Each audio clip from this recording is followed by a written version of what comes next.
Okay, good afternoon, everybody. I know pretty well everybody here.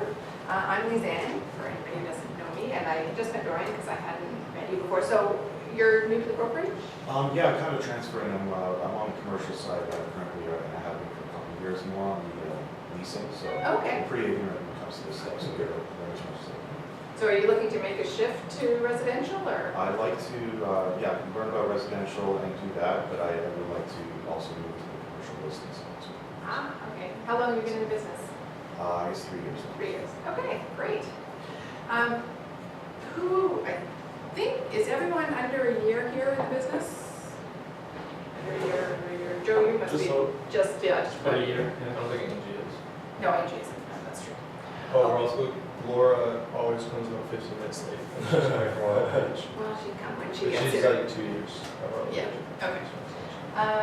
So today we are talking about negotiation, and you sort of think of negotiation as what you do when you get an offer, you're putting an offer in. But actually, we negotiate all the time for almost everything. You're either asking for something or you're negotiating for something. And usually my philosophy is if I'm the client, then I'm asking for something. Otherwise, in the world, you're pretty well negotiating for what you want. And if you have kids, you're definitely negotiating all the time. This is the definition of negotiating, which is bargaining. It's a give and take process between two or more parties, each with its own aims, needs, and viewpoints, seeking to discover a common ground and reach an agreement to settle a matter of mutual concern or resolve a conflict, which is pretty well what we're doing all the time when we're talking, a lot of the time. So, have you guys been doing your missions between the days? Okay, evidently not. So, missions are basically, it's your homework sheet. It's in where your manuals are. And when you're not here Monday, Wednesday, and Friday, Tuesday, Thursday, and Saturday, you're supposed to be sort of catching up and doing homework and preparing for the next class. If you go into the mission for session 10, on the missions you'll see little triangles sometimes, and those are videos for you to watch. It's background to the course. And there's a half-an-hour video that Diana Kokoska does. It's a 4-part series on negotiating. And I thought I would sort of start with that because it's talking about what they call the 12 major points to negotiation. I sort of changed that to 13 best practices. So there are things that you kind of have to keep in mind when you're negotiating. And so I thought that we could sort of have a brainstorm as to what things you might want to keep in mind when you're negotiating. And what are things to, it's basically what to keep in mind. So I will put one up there. I'll put number 2 up there.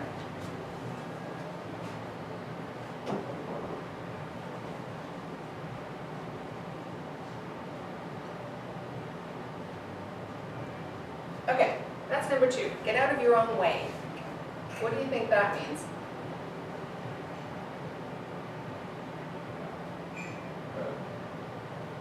Yeah? Sorry, Angie? Don't let your ego get in the way. You're trying to negotiate on your clients. That's just not.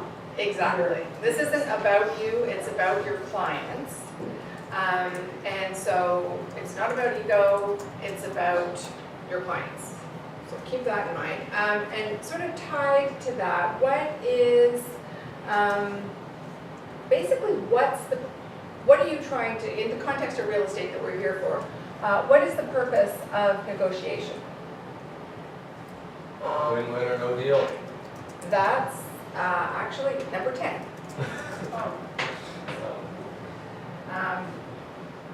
The idea is that you can negotiate or bargain with somebody so that you're both better off than you were before.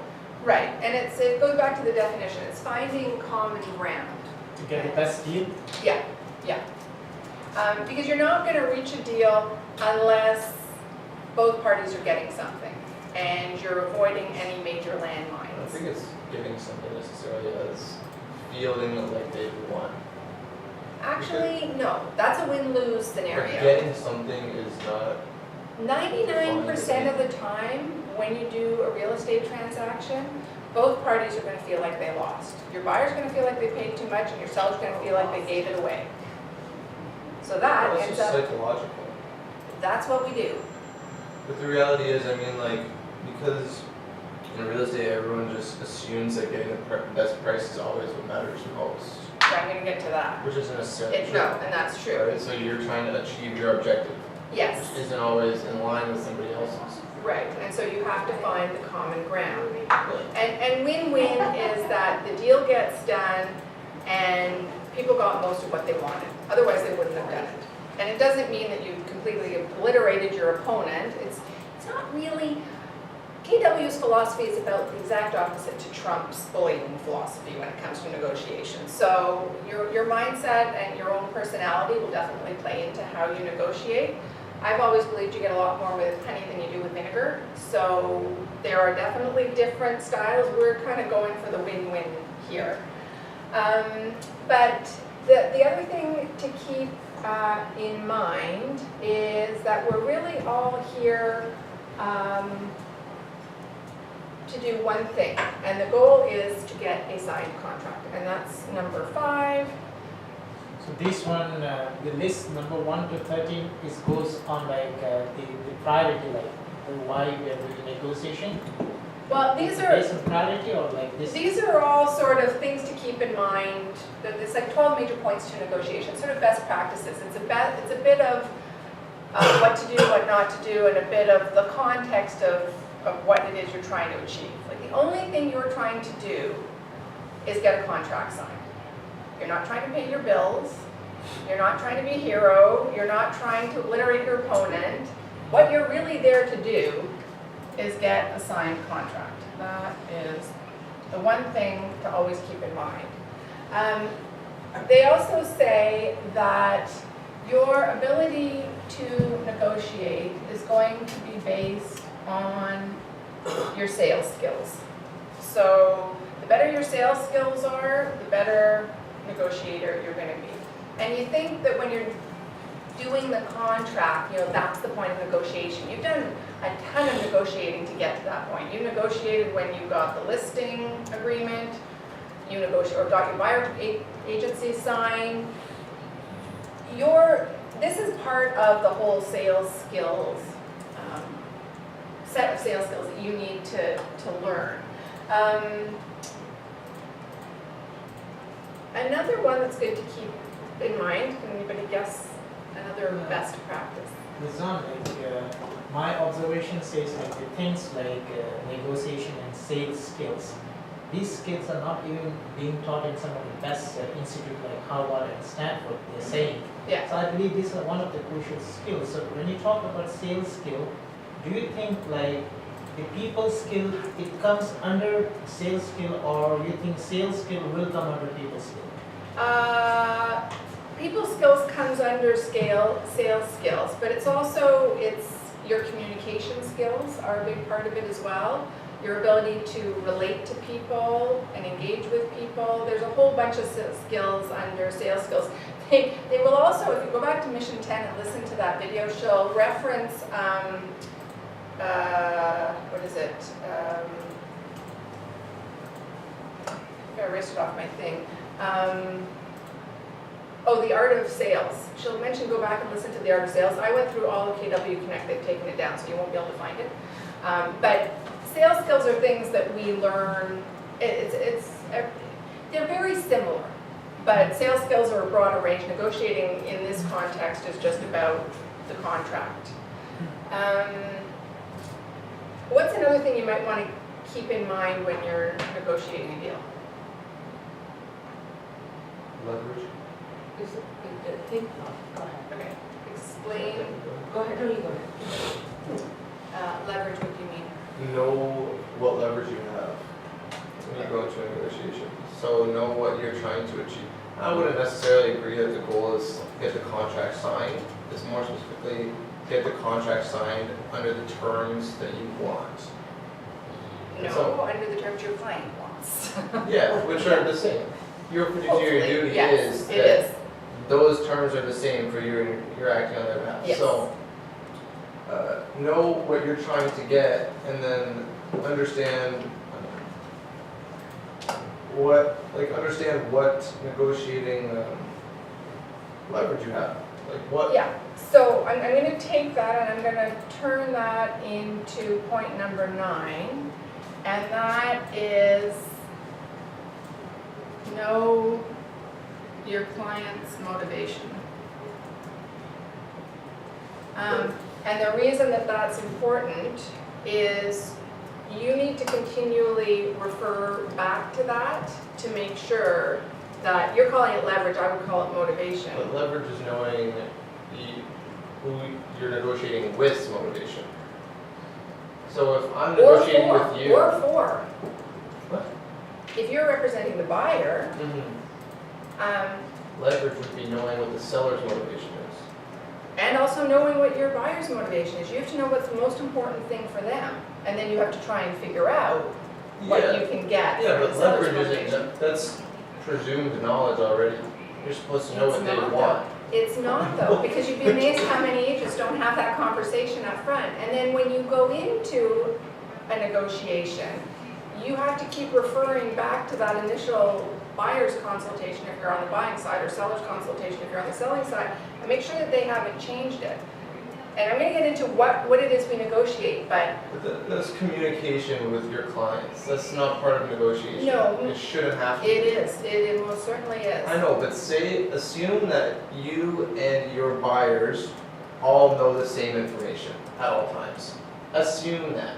If you make that assumption, you're going to For this example, Okay, for but, this but example. my point is you can't make that assumption. I know, You need to continually but go back and check You it. should always be on the same page with them theoretically.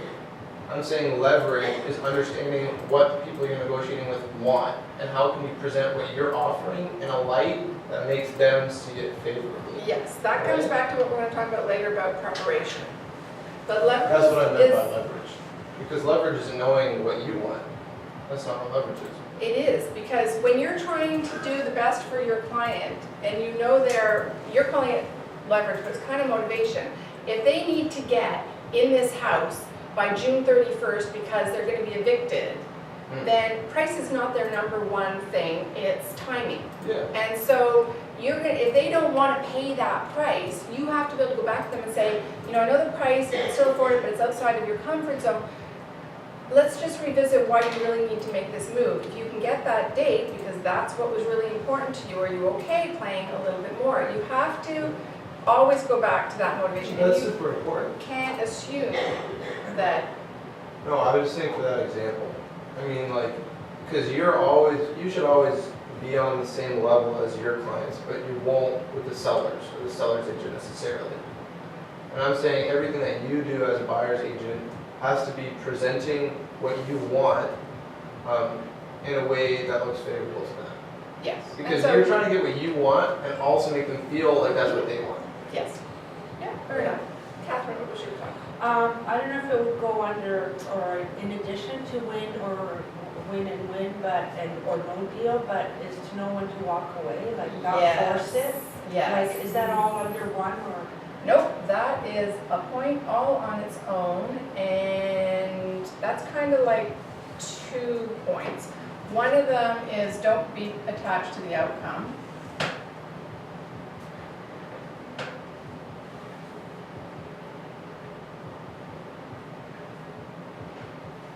And that often happens if you really need a closing and you have to pay some bills and you really want this deal to go through. That doesn't come across well in your negotiation. You can't be attached to the outcome. If your buyers are your buyers and this house works for them and it's the best deal you can get for them, then great. If it doesn't, you need to know when to walk away. And to that point, number 12, what do you have to be careful to do when you walk away? Do it the right way. Yeah, don't burn bridges.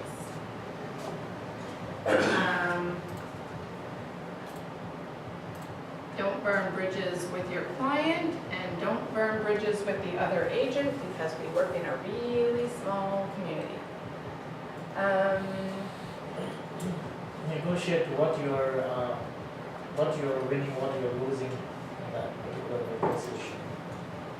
What do you mean?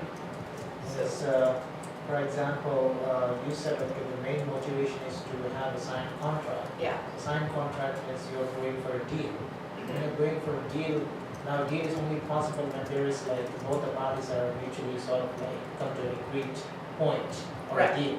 So that point of time, what you're ready to lose or what exactly you're ready to gain. So Yeah. that I think, I'm not sure whether it comes in a motivation or that's a separate, because It is a separate, we're going to talk about the 3 Ps of negotiating and preparation, so knowing that it comes under that. The other thing that kind of goes with don't burn your bridges, and this is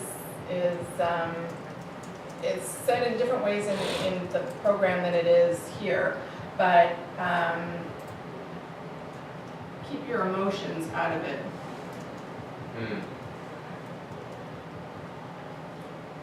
Stay calm and professional. Be in control of your emotions. Yeah, professional is the key word. I don't think you want to be emotionless, Oh no, you can use emotion. but be And- control of your emotions. Yes, you need to be in control of your emotions. I think that's a Emotion huge- definitely does have a role to play, but losing your shit and having a screaming Mimi fit with somebody is not considered professional. Lizanne, I have something to share. Like this came out from one of the best sort of like from India, some sort of like business coach. This guy said about negotiation, like don't fear to negotiate and never negotiate out of fear. Exactly. So what exactly does it mean? Yes. Cool. Yes. Like, so is there any point to be connected to this? Yep, there's one here, and one of those is, where was it? So don't negotiate out of fear, comes from keeping your emotions intact and getting out of your own way. It's not about you. It's not about whether you can pay your bills. It's not about whether you're going to lose this client. It's not about, that's negotiating from fear. If you're desperate to do a deal, that comes across so fast, and you just put your client at a disadvantage. And then the second part of it, comes down to point number,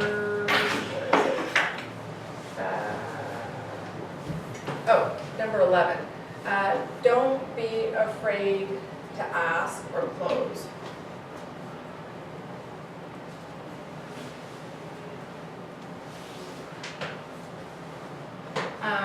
And this is where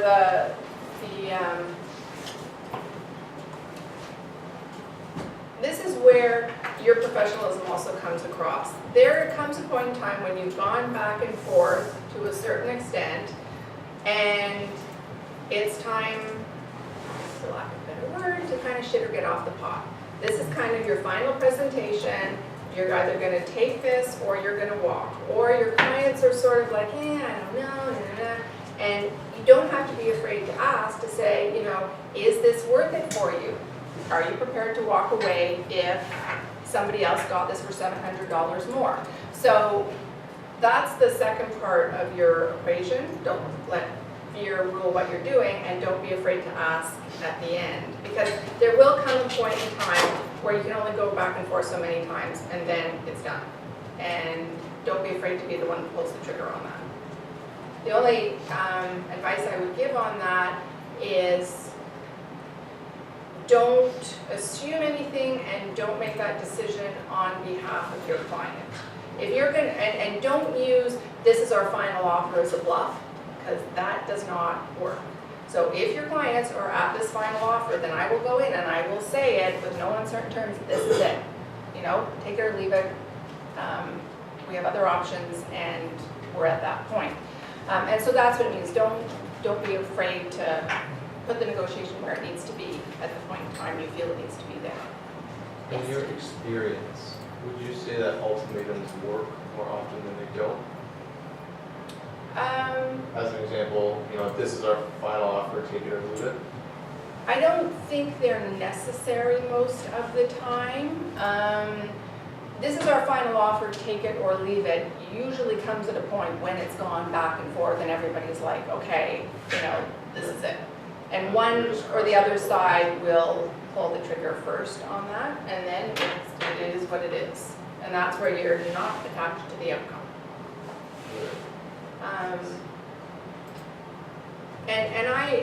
I'll get to it when we talk about the 3 Ps, which is preparation.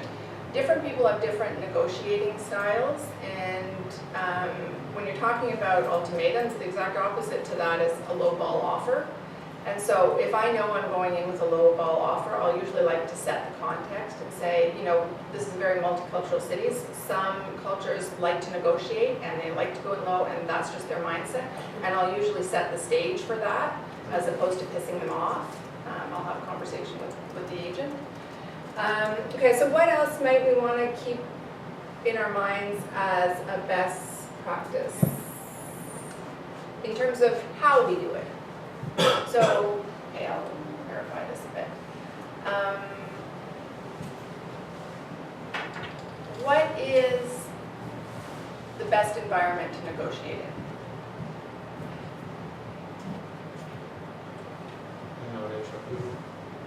Yeah.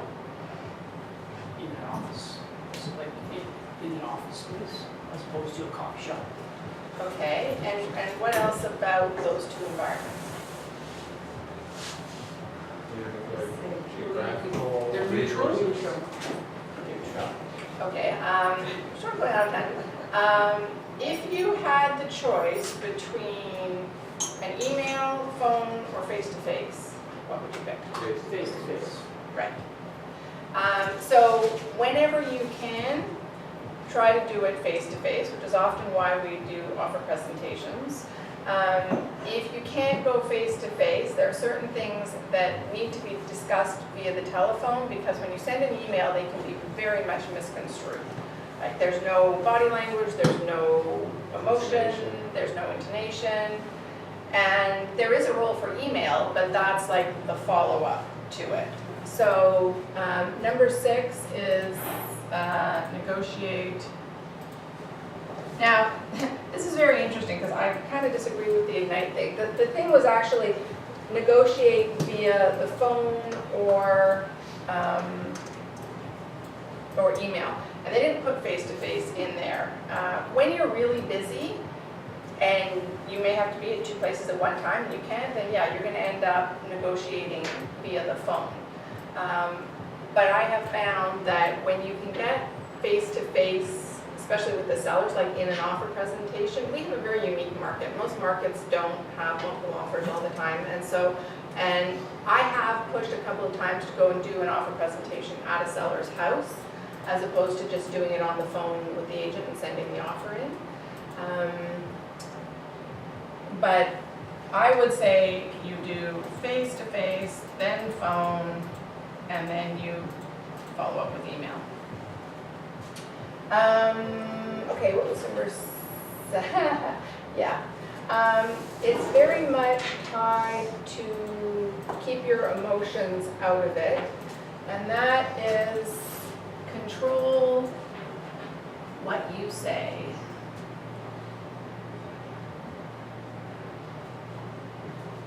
Control what you say, how you say it, when you say it, and why you're saying it.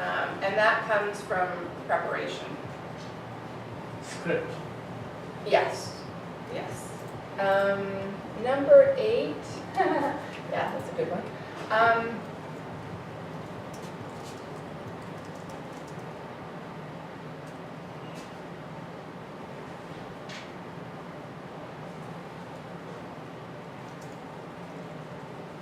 Can you read that? Keep your commissions out of it. We're not there to give away our commissions. You've already negotiated when you signed the listing agreement and the buyer agency agreement. So your commission is not part of this negotiation. This is not how you make a deal happen. And if somebody tries to pull that in, if you're talking $200 and this is the only thing that's going to salvage the deal, I'm not going to say blow it up, but really just say no. Like, this is where it comes from fear, like just say no. Is there even, on our agreement of purchase and sale, there isn't even commissions in there, so No, but sometimes what happens is if a seller is stuck on this price and a buyer is stuck on this price, they'll turn to the agents and go, can you guys make up the difference? And if you're dealing with an agent on the other side that goes, oh, well, okay, sure, then you're kind of, Well, you said, okay, that's great, take it out of your. yeah. I'm glad they're gonna do that, because I don't work that way. You figure out a nice diplomatic way to do it, but really, you That wanna, happens you to don't, you? has it ever happened to me? Yes. And I have managed to avoid the situation. And I do a lot of preparation up front in terms of working with the sellers in an offer presentation point of view if a buyer agent is gonna throw their commission in, because it affects. Because then you'd have to amend the listing agreement too, before you even do the agreement. No, versus sale. you amend the co-op and rep agreement, because that's for that specific agreement. The listing agreement will have 5%, 2.5% to the buyers, so Right. you need a new one there too. No, you don't. You just, the cooperation and representation supersedes your listing agreement because it pertains to that particular transaction, and it reiterates what the commission is for that particular transaction. Okay, so we've covered all of them except for my number 13. What might that be? Have fun. Have fun, yeah. Sorry? Number 13, My number 13. passion, Passion, yeah, that could be one and of them. smile, And smile, that works. Honey works with vinegar. be persistent. Yeah. My number 13 is when at all possible, never be the first person to throw a number out or start the negotiation. Because you may think you know the parameters. Now, that being said, if you're representing buyers, you have to put the I have an offer offer, in. but I'm not telling you for how much. No, but where that would translate is you're sitting down with your buyer and you're going to put the price on it. You're not gonna sit down and go, I think this price is worth this, and if you put this on it, you'll get it. You sit down with the buyer and you say, this is a great house for you. What are you thinking in terms of price? You don't tell that, like, try not to be the first person that throws a finite parameter into the negotiation. Because if you're sitting there and you say, you know, I think you could probably get the house and it's probably worth about $2 million, and they were gonna pay 2.5 for it, and then you just sort of, They get that number stuck in their head. Yeah. They can't go there. yeah, so you're better when at all possible not to be the first person to throw out a number. And why do you say that? Like in the case that you're working with your buyers, because they know how much they can afford. That is a finite number. And then, I mean, it's hard for you to say what something is worth because it's subjective. No, but it's You can a say, "These are the mindset. facts." I'm using that as an example. It's a mindset in terms of, and it's tied very much to, back to the sales skills, when you should be listening more than you're talking. So you're talking about. That's the bottom line, and it's the same in negotiation. Learn as much as you can about the environment and what's going on before you give your advice. But Or I mean, that present your case. situation is really that, and maybe talking with a seller, negotiating a price that they want to sell at. Those are really the two circumstances where I can imagine that you even have the opportunity to not move them forward first. No, but even when you're Here's the talking to the other agent, most of what you say, if you're a good negotiator, should be a question, not a statement or not a point, not a fixed point in time in the negotiation, unless it's gone back and forth and you have a set objective and you have to get this or else. I take it by the time you've asked them what they think about the price, they've seen comparables as well as what. Yes, and we'll get to pricing we'll get to pricing in a minute. But those are basically just sort of best practices and thoughts to keep in mind when you're entering a negotiation.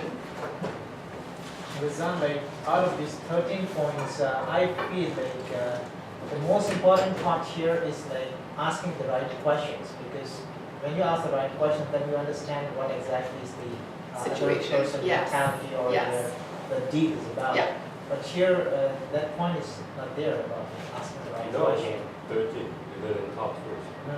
That is, don't be the first to talk, right? So when you ask but question, also it's you got to talk. It's understanding motivation, which are people's objectives. And so you have to ask questions to get to that and not make assumptions. But that is, if you're a buyer, then that is your client, so you should know the buyer's motivation. But here, you're representing buyer, but you are going for a deal, for the buyer to negotiate a deal. So that means you should know the other Yeah. person's, the agent or totally. the seller's Yeah. motivation. And That if you time, don't, you need to get on the phone, and before you get to the point where there's an offer, you'll be on the phone, you'll be talking to the other agent. If you don't know the other agent, you try to get a sense for their style. Then, I mean, we're all told the two things we're not allowed to discuss as agents, especially in multiple representations, price and motivation. Because those are the two factors that are critical to a negotiation and that could potentially compromise your client. And so that's just like saying, you know, oh, I would never say my buyer's been, my buyer's about to have a baby, she's desperate, she'll buy anything. Or, you know, these clients are getting divorced, you know, they'll take whatever price. Yeah. So part of what is involved when you're putting an offer in or when you're representing a seller is, and I've actually had sellers say to me, so how are you going to handle this situation, like if somebody asks you why we're selling? And so I do think of that long before the offer gets there is and I usually come up with some goofy thing, oh, they're thinking of moving out to a different area, whatever the case may be. But you don't misrepresent anything, but you choose your words carefully in terms of how you present your buyer or your seller's situation. But you could just say, I'm not gonna tell you. You could. You have no reason to tell them. Yeah, you could say that too. That's like saying, so how much do your sellers need? It's a little standoffish. There are ways to get around it where you I mean, don't you could need be to do polite that. about it, but Yeah, they know Do that. you have a script that you typically use? it depends on what the situation is, in terms of why they are selling. I mean, there are reasons for selling that are more desperate than other reasons, and so I usually pick a pretty benign reason for selling. You know, they're getting to the age to downsize, so They you know, just want a they're starting lottery, to- I know. So they're starting to look around. I'm not gonna say he's dying of cancer and they need the money to pay for the treatment, like that type of Right. stuff. You pick the most benign thing. So you it is can come okay to up with. say, oh, yeah, I'm just looking to downsize. Yeah, you just come up with a truthful, benign way to answer the Okay. question. Because I find if you say, I'm not telling you that, then the sense they get of you is that you're going to be hiding something in the negotiation and you're going to be very standoffish. I mean, forget like all ethics here. You could lie to them. If they ask you and they just got divorced, for example, and you're like, why are they moving? And they're like, oh, they just wanted a different house. I Right. see, I Like, would, there's nothing no, wrong with. you couldn't put it the other way around and say, Yeah. you know, they've been here for 10 years, it's time for a change. Yeah. Yeah. That has nothing to do with the Well, for divorce. reasons You of time, haven't they're like, they lied. just want to You change. have not lied. And that's why I say, long before you get to the negotiation, you know these questions are gonna come up because any good Yeah. agent's gonna ask them, so you better have a benign answer for the question. So what if they're just selling a family home? And they live in into a home Yeah, and they need to sell a family home. yeah. So just tell them that, is that? or That's is there- okay, that's not desperate. They That's will not sell desperate. eventually, but there's no desperation in that answer. Okay. So what you don't wanna do is compromise your seller's position. Leverage. And that conversation could even be happening in the open house. Yeah, because lots of people ask, because you have people coming through the open houses that aren't agents that don't know they're not supposed to ask that question, so you're Right. gonna get it all the time. Who That's said right. you weren't supposed to ask that question? You can ask whatever you want. You can ask, but as an agent, you're supposed to protect your client's best interest, so. Okay, so I'm gonna show you the video that they say, and it raises a very interesting point that we don't use. Why is my cursor there? I need to be.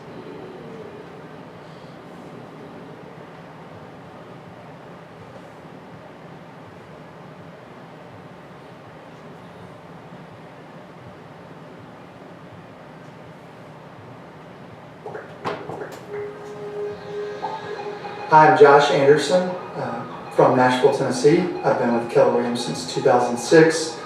2014, we did about 200 transactions for about $60 million in revenue. I grew up on a farm, so I've always seen my dad negotiating land and cows and horses, being the youngest of four, and I'm trading and negotiating with my brothers all growing up. So I've kind of done it all the time. Some people are certainly gravitate toward it and are naturally better at it than others. But I think that negotiation can definitely be learned. I think there's a lot of skills that go into being a great negotiator. I think it's learning your client.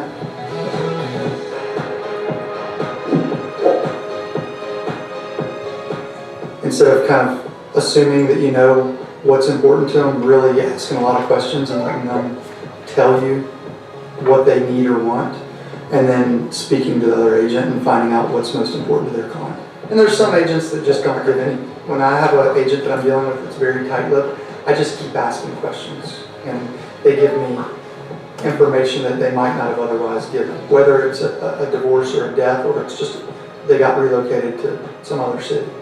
And I think if you're really listening and being intentional and purposeful about listening, you'll find out exactly what's important to them or what they have to have.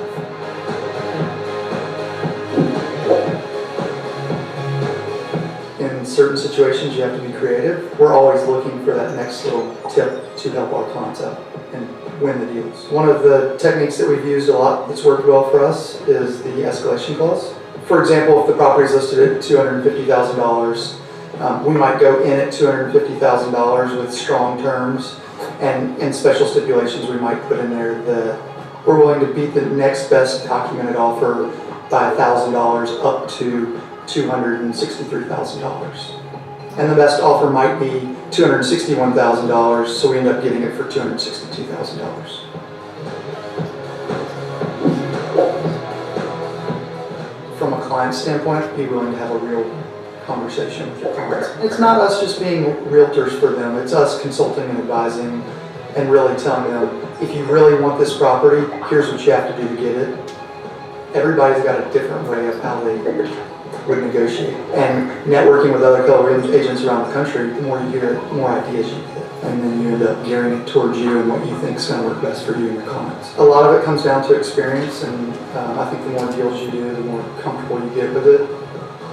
If you can step back from every transaction and learn something, you're going to get really good over time.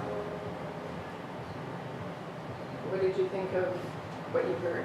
I don't think that would work here. The escalation clause? Why not? Because they're gonna be okay, just pay the max then. So, yeah. You pay up to 265, pay 265. But that's the point. Once you put that escalation clause in there, you've just disclosed what your highest price is. So because we do multiple offers so often, you just go in with your highest price. So it doesn't, it's not really necessary, it's not that helpful here. How are you allowed to do that?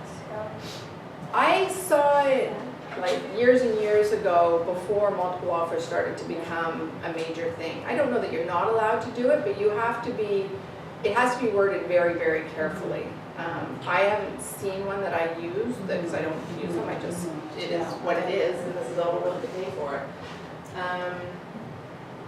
Okay, so now what we're gonna tackle is the most common points of negotiation for us in terms of what it is on an offer that we're going to have to negotiate. You guys have already done drafting offers and presenting offers, so we're not going to kind of go over that again. But there are a couple things to keep in mind when you're drafting your offer and when you're going to present an offer. We're going to talk about it in preparation. These are the components that we deal with. So you have to keep in mind when you're dealing with price that there are two types of price. There's the objective price, which is the fair market value for a house, and there's the subjective price. And that's what your client is willing to pay for it. That's where the emotional component comes in. Or what a seller is willing to sell it for. Like they just, put $300,000 into it. They love this house, it's the best house in the world, so they think it's worth X. That's a subjective price. That's not what the market is saying the price is worth. And so regardless of which side of the fence you're sitting on, the buyers or sellers, price in our market most of the time is the number one issue. And so you're going to have a lot of negotiations with the other agent and with your own client about price. However, that being said, price is not always the key factor. You've got other aspects of the offer. You've got the deposit amount, which basically shows the commitment to a deal. So especially in luxury properties and with older clients, they want to see a lot of skin in the game from the buyer, that they're really serious, and they'll look to the deposit for that. In terms of an agent being a little weary about how committed a buyer, if you're representing selling and you're a little weary about how committed the buyers are, different markets have different deposit norms. I was doing a deal up in Sudbury and they do 1%. We got an offer for 1%. We'd be like, I don't think so. And the reason 5% is because before we had HST on our commissions, it was 2.5 plus 2.5, so we wanted to make sure that the brokerage was holding all of everybody's commissions. So our norm here became 5%. And now you'll find with HST, if you hold just the 5%, it's not enough to cover commission. You're still picking up checks and stuff after the fact. But we're not part of the deal, so I'm just saying that as an aside. But you have to be aware of what the norm in the area is for deposits, as to whether that's an issue or not. Closing dates, I would say, is probably, other than terms, the second thing that people... Sorry, can I ask something about luxury? Yep. Is it based on certain percentages over the value of the property? What do you mean? Like the deposit, does it change? Or would a luxury house still be 5%? I would still work at least 5%, but I would round it up. And sometimes sellers will ask for more than that just because it makes them feel better. But I've never seen anything that's that systematic about it. The only difference is it usually gets rounded to the 100,000th instead of tens or tens. The closing date is an issue for people because it has to do with the cost to carry a property. So if they have to make an extra mortgage payment or they need to be somewhere by a certain time, that closing dates will often become an issue that you're going to need to consider in the negotiation, or just at least be aware of. And then, of course, there's the terms. Inclusions and exclusions are where personal property starts to come into the equation. And when personal property comes into the equation, emotions come into the equation. So I often, if you go back and you watch the video for your Mission 10, their whole 4-part series is on a chandelier that the agent tries to get the vendor to take down and replace before they go up, but he says he doesn't want it broken, he doesn't want to have to store it, so they leave it up there, and of course a full price offer comes in, including the chandelier, and then you have to backtrack and have this conversation about how to deal with it. So it's all about setting expectations and following through the process, but with personal property, that's when people start to take things personally, and they're either prone to want to leave it or not prone to want to leave it. And so what I try to do is, I'm very clear on inclusions and exclusions before I list a property, and if there has to be an exclusion and I can't get the seller to take it out, I really try to get them to remove it, then we'll leave it. But oftentimes, and I know what happens with my buyers, they'll be walking through a house and they just really like this sofa or something that nobody's even talked about, and you can put it in by all means, you can put feelers out to see if that's a consideration, but oftentimes, if I can, I try to keep furnishings and furniture completely out of the negotiation, and I'll go back to my buyer and I'll say, you know, you really don't want to pay land transfer tax on the sofa by having to offer more than you were going to. You're probably best to negotiate this outside of the deal, and 9 times out of 10 that works. And then the other thing you've got to deal with are the other conditions. Having conditions at all, the length of time of the condition, if you're asking for 10 days to do a home inspection, you're going to get a little pushback because the seller's not going to want to keep their house off the market for that long. So if you have more than one condition, you're trying to make it, you know, a reasonable amount of time to get your due diligence done, and you want to keep them all in sync so that you're reducing the amount of time that the house is off the market. Home inspection is another one. So common clause, it's the fallout from a home inspection that you're gonna have to negotiate. So if there's damage or something that's found, then you have to deal with that and protect your buyer, or get your seller to acknowledge that it's an issue, and you have to agree on what the value of that repair is, or the issue of it, and then figure out, you know, are you just gonna do an abatement for money, or are you actually gonna have the seller do it, and then what if the buyer doesn't like the condition that the seller did it in, and they said they've done it. So you're gonna get fallout on home inspection and cost repairs, so you need to be aware of any issues with the house and what might be the most favorable way for you to deal with it to protect your buyer that's palatable for the seller.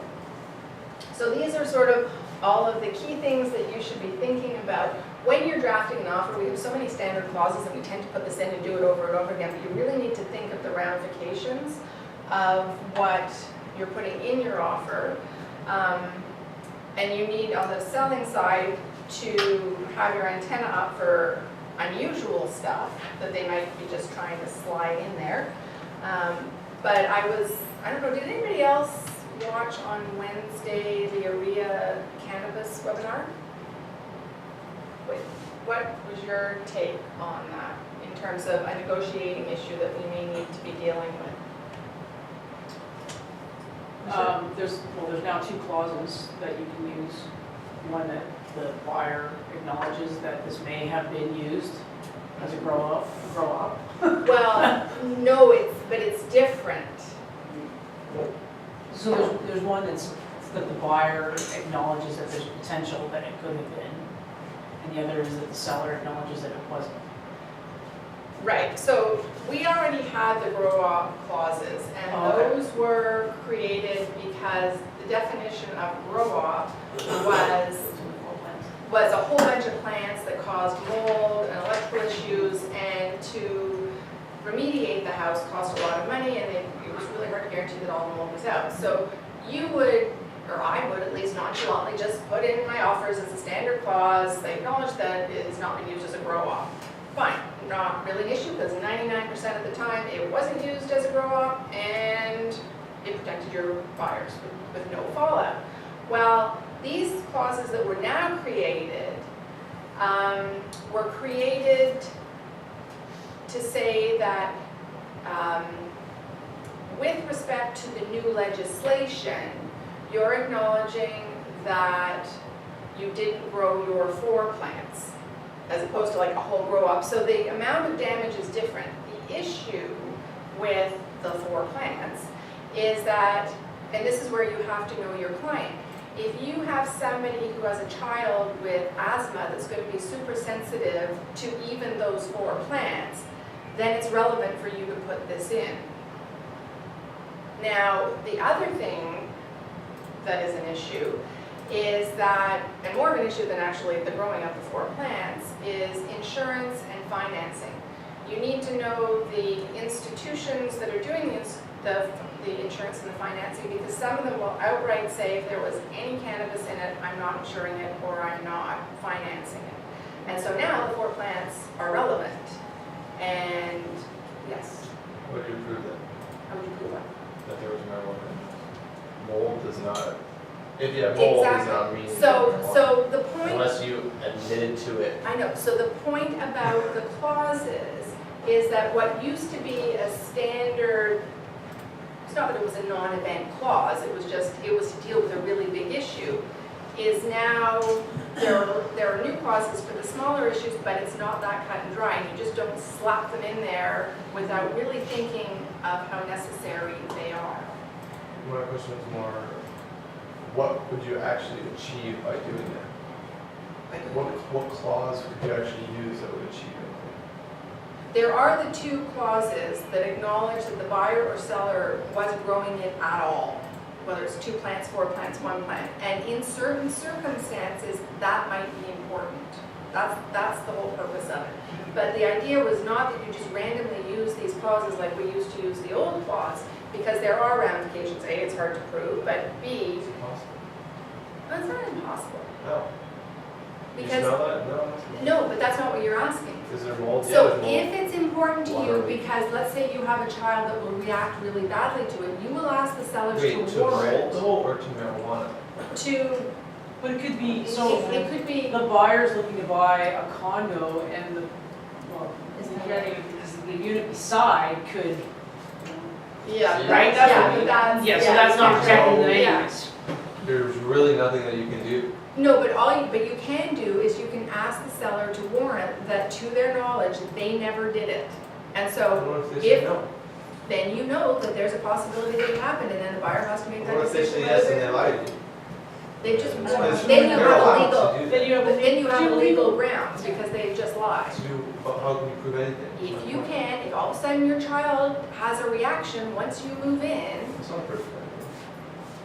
To the best of their knowledge, they didn't know. sweetie, I'm just saying. telling you, I mean. That's probably the hardest chorus for it. Do you know what I mean? How can you ever prove that? You can. If you have, and that's why you need to know the situation. If you have somebody who has a violent reaction to something in cannabis, it's important to put that in. And if they Yeah. react to it, then the assumption is they lied, and you can choose to pursue So it that's an or not. assumption. We never assume. Or there may be. I'm just saying. God. Is it like, I know it's a very specific case, but I'm saying like now My that it's point. legal, and there's such a fine line between what, like how much is legal, if anything. No, it's not, there's no finance, it's 4 plants, that's it. I know, Above 4 but- plants, it's not legal. We can say marijuana is both legal and illegal. Legal, yes. The quantity is Yes. now the determining Yes. factor. So the point is, you have to be very careful about what you're Because- putting in and what you're trying to protect and what For you're negotiating. example- Angie? Is this new clause, is it inside the property that they're warranting this? It doesn't matter if it's outside in the garden. Oh my God. But that's another issue altogether, right? No, it's part of the property, outside is part So of even the if they wrote it property. outside. It can still only be 4 Sure, plants, it's all- it can only be 4 plants. Yeah, but still, it's. Actually, I think this same situation is connected with this one, what we call UFI. Yeah, That says same that type of the thing. Property do not have Yeah. a UFI. Yeah. Now that comes the seller, the seller, the listing salesperson duty, right? That person has to mention whether the property has been used in the past for this Yes. grow house, or whether Yes. it's existing, the current seller has used this or not. So once that has been on the, I think in the listing, that information should be there, right? So if the information is If it was a grow-up Yeah. per Yeah. se, but I mean, you've got, historically, there have always been touchy issues from euphy to vermiculite to grow-ups. And so you need to be aware of them, and depending on your clients and what some people are sensitive to and what other people are sensitive to, it may be an issue for your negotiation, it may not be. What is an issue though, in the cannabis, and it was with knob and tube wiring and various other things, is the insurance and the financing. So all of that plays into your negotiation. And it's something you should be aware of and something you should be thinking about when you're dealing with all the different terms. So now you're speaking with their finance, their mortgage person to find out that they're okay, like, or Yeah, so you should be, you're calling their insurance company to have a conversation? yeah, you're like, who are your insurance people and who are you getting financing from and what requirements do they have in this area, because it's new for everybody. Right, so but are you asking the prospective buyer or that information? Or are you actually taking the next step and calling their insurance providers and their mortgage brokers and asking directly? You can do it either way, but you should have an answer one way or the other, like just heads up, have you had this conversation? If not, do you want me to have it for you? But if we need to put a special clause in there to protect you, then we will. So let's say if you're talking to the seller and you have to give them an advice, if you know like they like to smoke or they're Yeah. thinking to grow a plant or two or whatever in their house, best advice is if you are willing to sell your house in the near future and you start growing up 4 plants in your house, then your house falls into the group of property that's been having a grow up. Is that what it No, is? but what you would tell your seller is, this is a whole new world, and Yeah. yes, everybody has the right To do or not to do it, grow yeah. those 4, But just know that it may come up as an issue when you go to sell it, depending on how the buyer It may feels come about back to it. bite you in the butt. You're gonna have to either disclose it if you do, and warrant it, or not. And that may have a positive effect, it may have no effect, it may have a negative effect. But if it falls into the property that they've been growing up some kind of plants in their property for a certain time, then later they'll have issues to sell the house, insure the house, They might, they might. they might. It's a possibility. It's a possibility, If it's yes. less than 4 plants, if it's, Yeah, I mean, if You can they're say staying four within plants the and law, they go but, well, then that's a whole other issue. But even the 4 plants may be an issue, may not be an issue. It is legal, you're not gonna say do it or don't do it, but just understand that it may come back up and you may be asked to warrant it that you did or you didn't make that decision. And is that something that can be cleaned up before people move in? Like, can you, if someone's allergic to that and they still want the house, can that be cleaned up?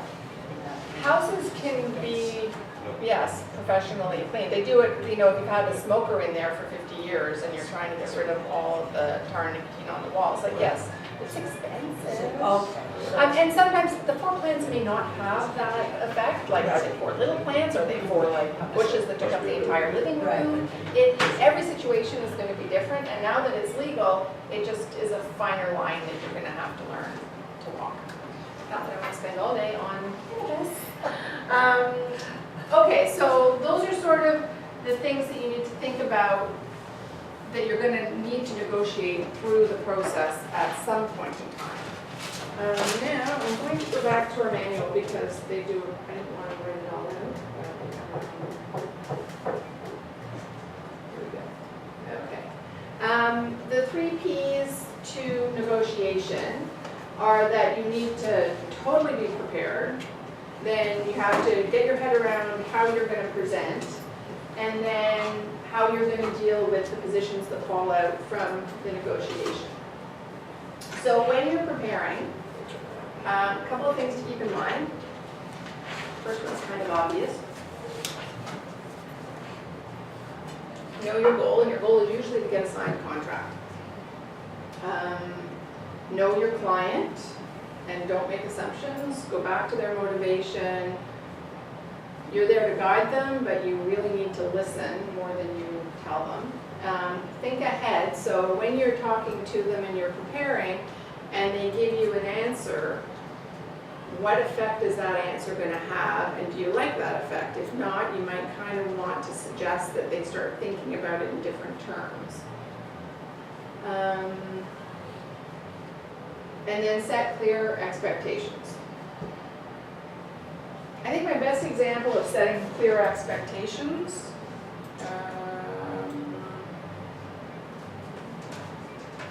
is when you're going into an offer presentation with a buyer and you're going into multiple offers and you know what your buyer's limits are and they really, really want the house and they can afford to pay more than the house is worth, so there's a good chance the house won't appraise. So, is everybody following me on that one? So if the house is worth $1 million and they're approved to $1.5 million and $1.2 million is within, you know, the realm of where most offers are going for that type of product, and they really want that house, and there's 10 people coming to the table, so they're going to pay the $1.5 million because they can afford it, and then the bank's going to come back and say the house is only worth $1.2 million, and they have to make up that $300,000 because now they can't get financing for that. So when you're having pricing conversations, Sorry.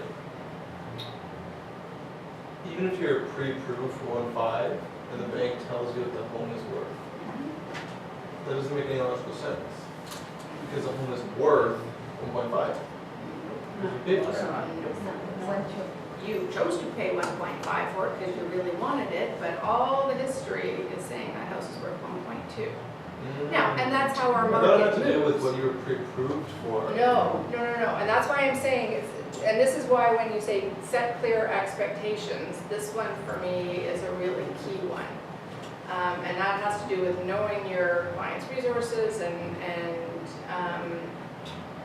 so, are you with me now? if it's, okay. It's not, Right, so when you're having that pricing conversation and you're sitting there and you're dealing with your client who's pregnant and wants that house, that's okay, and yeah, that will probably get it for you, but you're there to protect them, so do they have the extra $300,000 that they might have to make up? Can they get it from parents, can they do whatever? And I've had those conversations, and lo and behold, it didn't appraise, and we just closed, and they knew that that was coming, and that was okay. And then you set the new benchmark for the street, and then prices start to climb up. But that's sort of part of setting expectations and really looking at the scenario. So the buyers approved for 1,000, is 1 million, 1.2 million, and the house price is like the price that he's buying is like 1.5. So normally what is that 20%? No.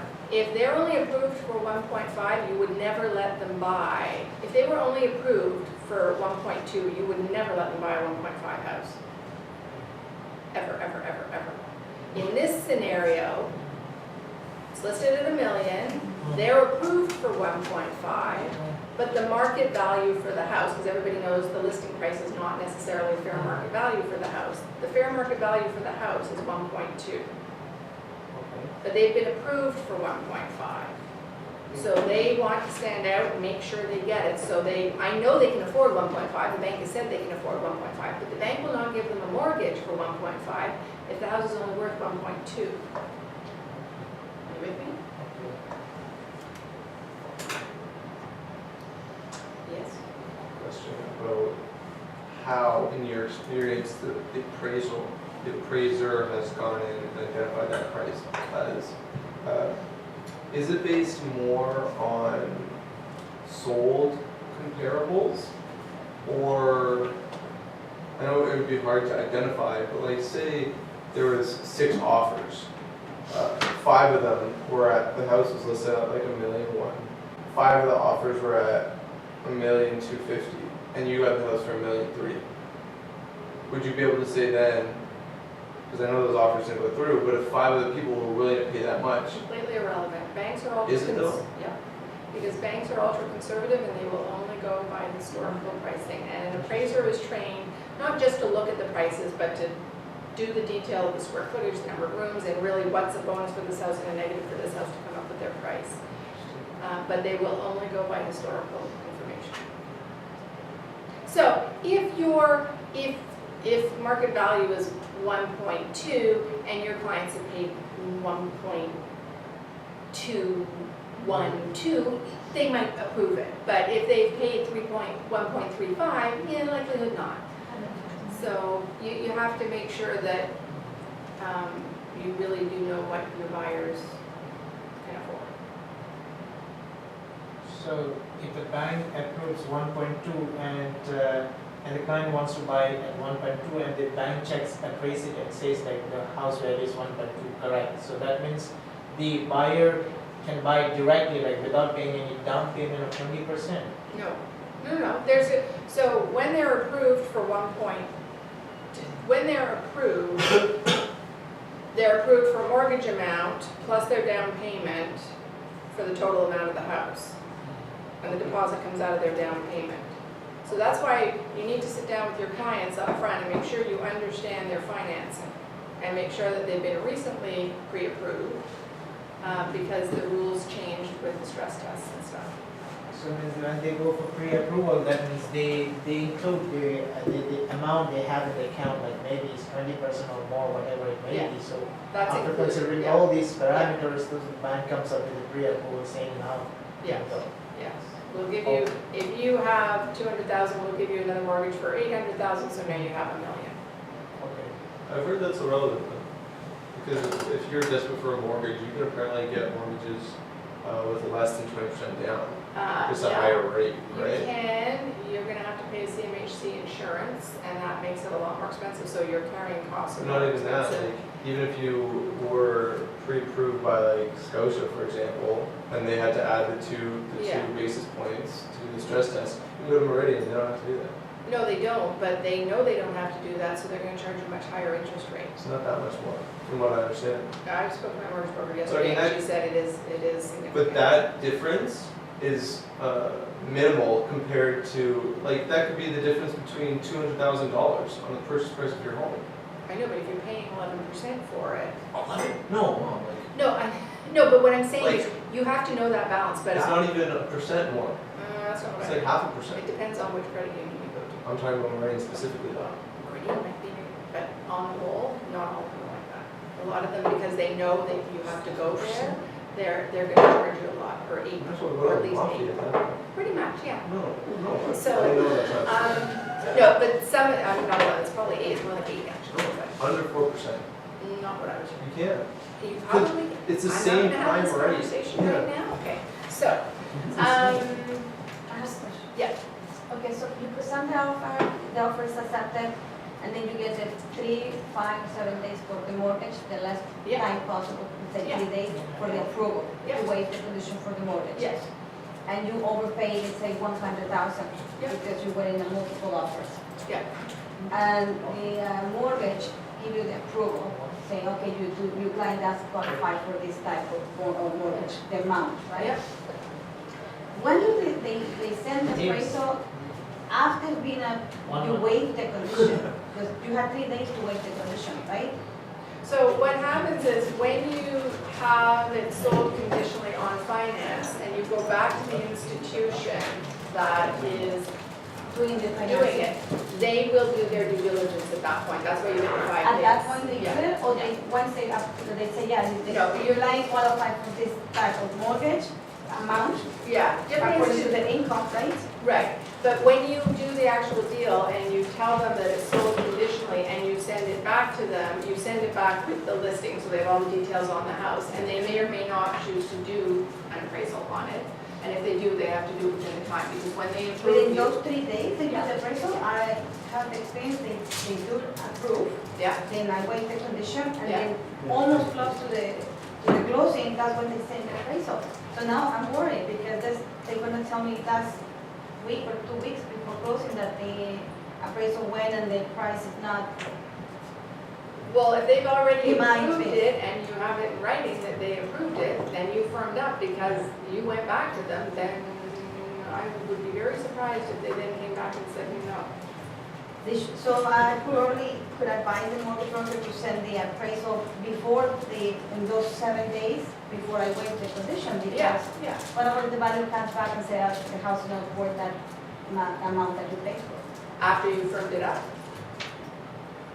I heard somebody said that, yeah, it didn't happen to me, but they did, when the appraisal went and they were like short like 200,000, and the buyer didn't have the money, then they had to go get a private loan or something like that. Yeah.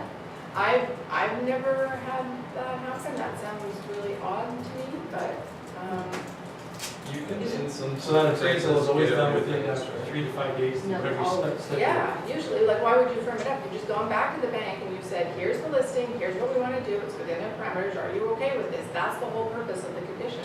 And if they're not coming back and saying, yes, we're okay, whether you want to do an appraisal or whatever it is, but when you tell me it's okay, It needs to be it okay. needs to be okay. Yeah, and standard is 3 to 5 days.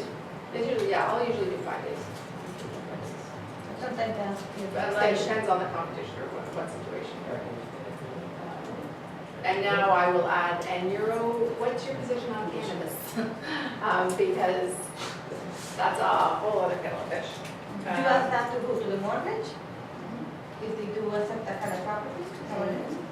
Or no, it's more, it's what is your policy on it? Is there anything I need to be doing to make sure that we're on the same page? I don't think it's an issue, there's no signs of it, but because of the new legislation, things are changing in the insurance and the financial side of things. And the home inspector, you would allow, you'd call the inspector first, see what their availability is like, and then before you write that contract up, then allow 3 to 5 days? Is that standard? Yeah, I usually put 5 days in unless they cut me back, and then I'll get on the phone and make sure that it's booked and I can actually do it within that time frame. But 5 days isn't unreasonable. Okay, so set clear expectations. Be informed. Before making an offer or counter offer, it's good practice to speak with, this is interesting because I don't normally do this, but before making an offer or counter offer, it's good practice to speak with 2 other agents. Ask open-ended questions and use active listings to find out as much as you can about the other property and their agent. Helps you to know whom you're negotiating, on what points you'll be negotiating, and where your client is, and you will have leverage. That makes sense to me. Yeah, Your like, because phone. I find that most agents know their properties really well, and they may know a neighborhood. You might want to ask, sometimes you'll have a question that somebody did a transaction similar to that too, and our brokerage is very much, feel free to ask. But if I don't know the other agent, I'll usually feel them out for myself. So I won't usually ask around if anybody knows them unless there's something really odd. Obey the laws. James, obey the laws. When you start a conversation, well, ethics aside. Yeah, ethics aren't the law. No, they're not. And know your documents inside and out. So, we're talking about the different aspects of an offer. And we sign these contracts all the time with them, like listing agreements and buyer agency, and we sort of go through all the standard clauses because we know them, they don't. So you really do need to know your stuff. Okay, we're going to do an exercise. And you're going to write 3 specific questions that you would ask your clients in the space provided below. Okay, here's the scenario. Somebody want to read it? James, you're in the front row. And a mouthful of chocolate, sorry. Okay, never mind. You're representing a single buyer. Your client is renting the present property. Like any first-time buyer, she's looking to you to guide her through the process. The asking price for the home she really loves is $175,000. Wouldn't that be nice? The house appears to have evidence of a roof leak and is listed as is, and it is correctly priced. Your client would like to keep her payments as low as possible since she still has a number of student loans to pay off. When she wants to write an offer for $155,000. There's been quite a bit of activity on the listing. Okay, so take 5 minutes and think of what 3 questions you would ask your client, so the buyer, to make sure that you knew what you needed to know when you went in.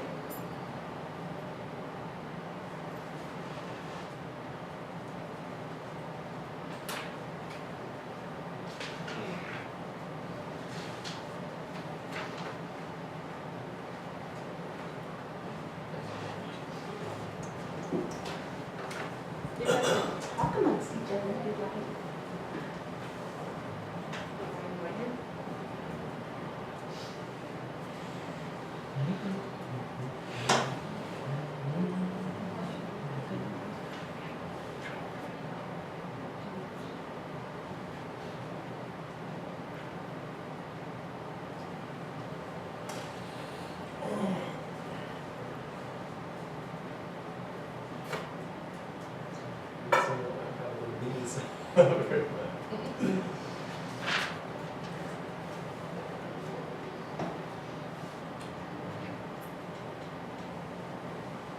So you're sitting down to write the offer with your client. The house is listed at $175,000, which is priced properly. It has evidence of a roof leak.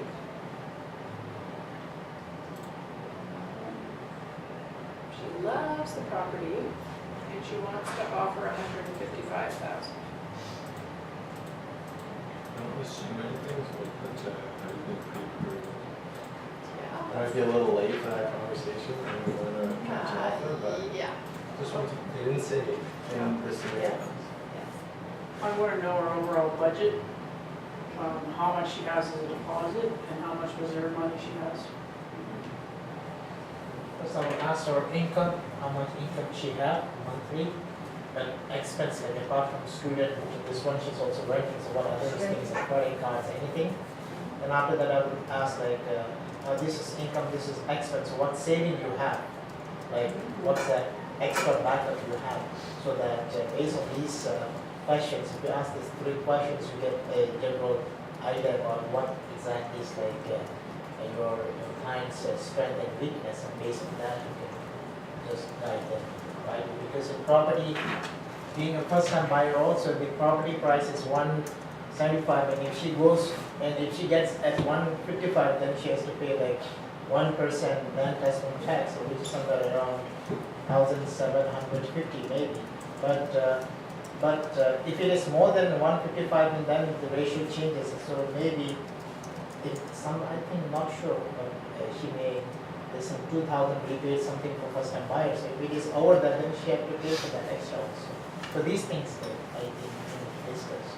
Right, a lot of these are financial parameters that probably should have been discussed beforehand in terms of your pre-approval, what's your down payment, do you have any extra savings, that kind of stuff. So what specific to this offer could be an issue? Right, so how do you handle that?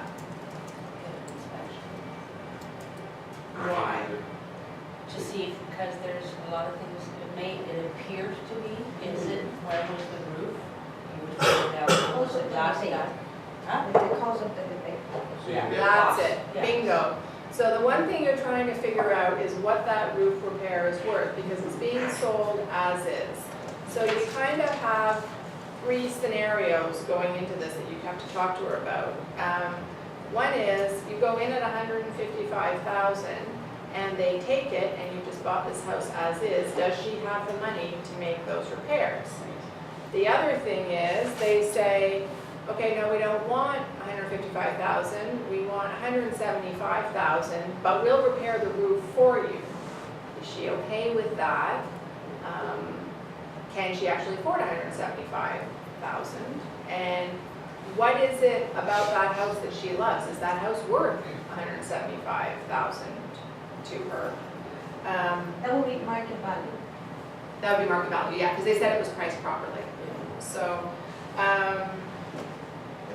and what happens if the seller counters with 175 and doesn't want to repair the roof? So basically what you're asking is, what is step 2? We can go in at 155, but you really only have 3 outcomes. So you have to prepare her for what those 3 outcomes are going to be. And by understanding what made this house her favorite house and what she's actually offering on it, you may be able to weave some of that into coming up with the price that she ultimately pays, knowing that she can afford it. When it gets into the subjective realm, that's when you might want to remind her of what it was she really liked about that house. Anybody have any? Also talk about the cost of closing, land transfer. You would have done that already, yeah. You have to assume that she's put all that aside. I sort of interpreted that the house was priced at 175, taking into consideration there was a leak. Yeah. So they priced it accordingly. They don't want to do the work. Right. They know it's a problem, so do you want to do the work? You don't? Or is it really the roof? Because when I'm doing that course, they said there could be different things. So just to have, if she wants to pay, to have it inspected to see if there's Ultimately, it comes down to whether your client feels better about doing it themselves and knowing the quality of the work, or whether they're okay having it done and they don't want to deal with it, and they just assume that you're going to verify that it was done correctly. We also need to make an important assumption. You said this, but has it been priced with the leak included? Because you would have to see the comparables. Or is it priced Right. normally, leak not included? No, well, it It's not said, leak could be thousands to fix. no, I know, and it said the house appears to have evidence of a roof leak, and it's listed as is and is correctly priced. So that Okay. means that that's taken into the account, the as is price. Here, there's one situation which says like there is some activity in this listing. So that means we should also ask like what is her exit point, because if there's activity means the house is priced properly 175 and there are multiple offers. Yeah. So the seller will go above 175 maybe. Yeah, At that point, that's, whether she wants to exit or yeah, continue. yeah, yes. There's been quite a bit of activity on the listing. Does not necessarily mean she's in multiple offers, but in our market, that would be a very real reality. And so, you know, when I see there's been quite a bit of activity on the listing, the first question I'll ask the other agent is, have there been any other offers? And so, yep, but pretty well you got it. So, next. Okay, so there's 3 parts or the 3 P's to negotiation. The second one is how you present. So, first of all, it happens periodically that all of a sudden this offer appears out of nowhere and the other agent hasn't bothered to call you for any information. It doesn't happen often, thank goodness, but it does happen occasionally. But the first thing you're going to want to do is call the other agent, let them know that the offer is coming, or if you're countering an offer, it's on its way, and invite them into the, well, okay, we don't use the usually.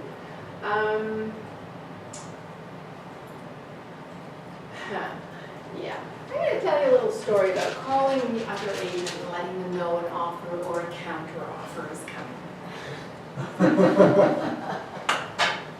This is probably the worst transaction I ever had, and I lost a friend in the process of it. And we talk about, you know, keep yourself out of it and do what's best for your client. I had a client, and I was listing a house, and it was the divorce. And so the wife had brought me in, and then the husband decided he was going to bring in another agent too, so I co-listed it with another agent. Very nice, got along with her fine. The house needed a lot of work. It's on the market for a while. Another friend of mine says, I have an offer for you, but my clients aren't really willing to spend that much. And she goes, but I really need this deal. And I'm like, I will try to make it work. But the offer comes in and it's a really low ball offer, like you've got to get your clients up, you've got to get your clients up. So we go back and forth, I can't remember once or twice, and I keep saying, you have to get your clients up, because now my clients are getting really pissed off, because they are divorced, and I haven't said anything about that, but they want to get out of this house. It's the only house I ever packed in boxes to prep the house. And so I'm talking to my friend and I said, you have to get them up. And she's like, I can't get them up. This is the best we're going to do. So I said, I don't know if I can make this fly. There might be another offer coming. You have to get this up. And she's like, well, they're not moving on it. You know, go make it happen. And I said, okay, but there might be another offer coming. So I go back to my clients. They're pissed off as hell. They don't want to accept this offer. And I haven't. Okay, the other offer might be coming from the agent that I co-listed it with. And so I said, I think she's working on something. This offer is about to expire, and we waited for a long time. She's not sure that offer is coming. What do you want to do? And they're like, okay, well, I'm going to take it because we have to sell this house. So they signed the offer begrudgingly. She's pissed off as hell. And I'm like, okay, well, we did sign it before the irrevocable. I now have to get back in my car, drive 10 minutes from my client's house to the office to email it back. And my client has just signed it right before the irrevocable expires, and I know that other agent is like this. I get in the car, and the buyer's agent calls me and said, do we have a deal? And I said, I am on my way back to the office to fax it, to email it to you. My clients aren't happy, but they have signed it, but they're, and then I have the other call coming in from the other agent. And I'm like, I have to go, hold on, we may have an issue. So I hang up the phone, and the other agent says, I have like a full price offer. And I'm like, you heard my friend kind of fucking be kidding me. And I have to do what's in the best interest of my clients. Hey, and she's co-listing, it's not like they're not gonna know this other offer exists. So I get back on the phone and I'm like, and I said, it's signed, it's done, it's there. And I called and I said, we don't have a deal. And she goes, but you have a signed thing. I said, but I haven't sent it to you yet. And she had already told her client. Oh, not pretty. I said, I got it signed under the wire. You do not have it yet. I told you there might be another offer. My buyers are going to go with this new offer that came in at the time I was talking to you. That's why you don't answer your phone. So you verbally saying that you had the offer signed, wasn't? It actually did go to Rico, I and was gonna say, did you get Yeah. it, Rico? I was fine. I never got charged with anything because it really was a timing thing, and I had not released it. I had called to say I'm driving back to the office to Now, send it. that So- other agent called you. You didn't call the other agent to say, I'm on my way to the office. No, the conversation I had had at the time they were signing, I said, we're signing this now, do you have the other offer signed yet? And she said, nope, not yet, but I'm working on it. I'm working on it, could be Could be 3 hours. yay or nay or whatever. So, yeah, I lost a friend in the process of that because she was not happy with me. And I said, you know, The other agent? yeah, the buyer's agent. And I said, you know, it's about timing. So when they're talking about, call the other agent to let them know, I mean, that's You- as much your fault as it is hers. no, it's just the situation and the timing. You didn't do anything to prevent her offer for you. No, and we would have had no offer if I didn't get back to her before the irrevocable was done. Right. So I couldn't let the offer die because they really wanted this house sold because they were getting divorced and they were not happy with each other. But the timing just really sucked. Like it was within like a half a minute of me making. But it was signed already, but it was accepted by the seller. It was signed, but the The buyer buyer didn't didn't have send a to the copy of seller. it in So, their yeah. hand. For So I buyers, thought it was, even if you did it verbally, because you spoke to them over the phone and said you have a signed offer, I thought that's where They it did not becomes have it legal in writing. contract. They How do you didn't prove have that? us in writing. Because then you get another offer and you accept Yeah. it, and then you're like, nope, I didn't say Nope, that. and it was, So it's only legal and when they have, you have to A have hard a signed copy, a signed copy copy in in your hand. in your Had I hand. sent it, I couldn't have retracted it. Right. okay. But I hadn't, I was on my So way verbal back is not to good the enough. office. Right. Yeah, you know. You might consider it good enough, but you don't have any proof. Yeah. So what are you gonna do? Well, it's a Yeah. sticky situation. Yeah, not fun. When you No. went to Rico, sorry to ask, what did they say? What did they? came It up? never got to Rico, so the buyers lodged a complaint. And we wrote out the whole timing of everything that had happened. And I disclosed everything at the time I had it to the best of my ability. I had to do what was right for my client, and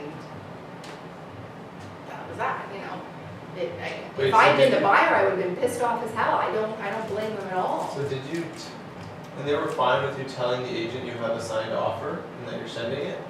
I had to tell the agent because the agent actually called me on my way back. You can tell. Yes, because the irrevocable had Yeah.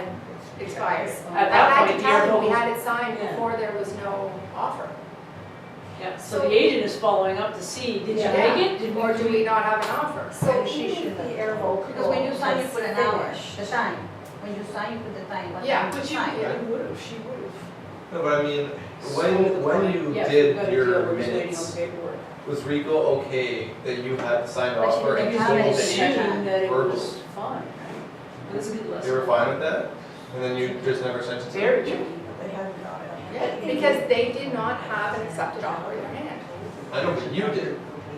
Yep, but then I didn't. I know, but you Because told, I had did to you, my question is, because did I you had tell to- Rico that? Yeah, because I had to She do told what, us why. It was supposed to be your I had- client, I understand that so part. I Yes, had a it's signed been offer. You had signed two under accepted the- offers. before the No, whole because I had a signed Yeah, offer yeah, and I had yeah, a direction yeah. from my seller not to give it to them. That's what she told.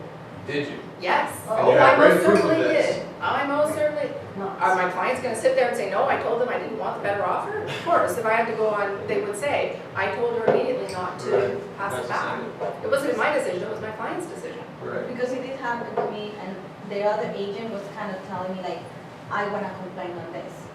Oh, and they will, I said, and rightly why? so, I you said, know, Why? because they're I- pissed. When you called me that, you told me that you wanna put an offer, I told you, okay, try to do your best offer because I have other calls that they wanna do an offer at the same time. Yeah. It's up to you, I'm not telling you what to pay, right? Yeah. I did get an offer close to the asking price, And then she started very low. The first offer was very low, and I said, my client doesn't want that. We have another offer. She haven't accepted, like signed back saying she did accept it. And then she sent me another offer. When my client already accepted, it was very close to what they were asking, right? And the other offer was full price. But my client accepted one that was a little bit less. Now I had that situation. What am I gonna tell my client? I got another offer full price, and you just accepted one that was a little bit less? But she signed already the one that was less. Yeah, and if they have it, so the thing about offers coming back and forth is that when offers are coming in, that's like a multiple offer situation. When offers are coming in, the seller is free to accept whatever offer they want. As soon as they pick one and sign it back, and it's in sign back, then they can't, and if the other side have it, they can't do anything unless the people who get it change that offer and send it back in. And when they send it back in, everybody else can come back in. But once they have that sign back in their hands, the seller can't do anything. But if they don't have it in their hand yet, it's a bit of a gray area, and technically they can tell you to retract it. It's not really a gray area. I mean, it's No, a decision. it is, yeah. So, back to my point about call the other agent. No, Just what, no, do. I mean, No. you have to have a conversation, but you you should don't have to. do it in close proximity. But I mean, you could have avoided that by never answering that call. I could have. Theoretically, right? Yes. I mean, not to be rude, but or unethical or whatever, but just like, don't. That's not the message here. You would still have a friend, just So, Lizanne, I just want to clarify, so in hindsight, or looking at, not hindsight, but so the irrevocable, as long as your client, like the seller, has signed that offer within the irrevocable, it's still good even if the other agents get it after the irrevocable? Yes. Okay, Yes, that's because it's what I what's wanted to in clarify. writing It's that counts. what they have done. Yeah. Right. Yeah. I have one more question. That's where DocuSign's a problem though.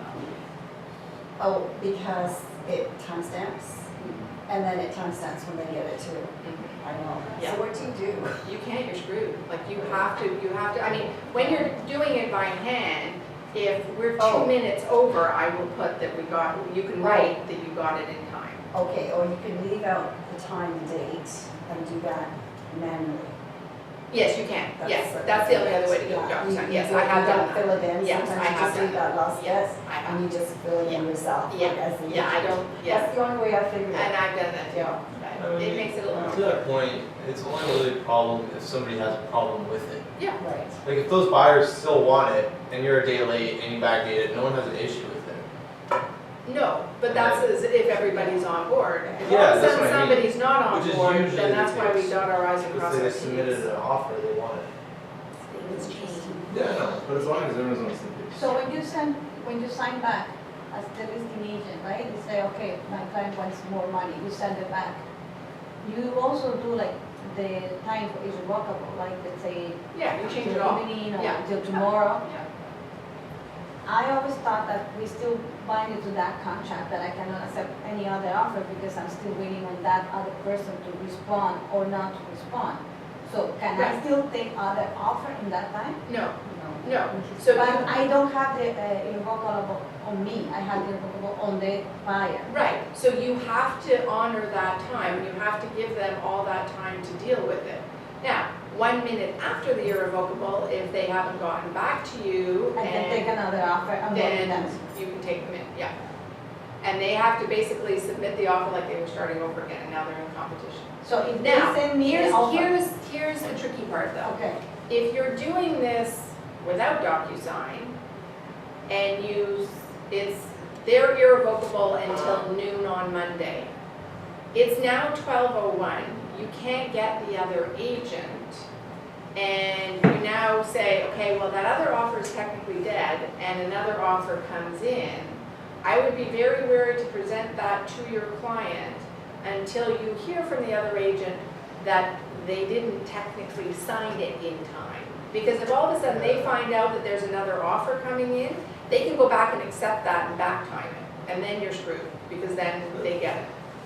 You can back time it? Oh, Do yeah. DocuSign? No, not through No. DocuSign. If it's a manual process going back and forth and you're not using DocuSign, then that agent could say, well, they did sign it in time, I just didn't get it back to you. And it's what's in writing on that Okay, but contract. isn't that the same thing? If they're not getting it back to you by the time in writing, then it's kind of the opposite of what you were in. Is that not the same situation? No, it's not the same not. situation. Because it's not the same situation because they're saying, I did sign it in time. This deal has been executed.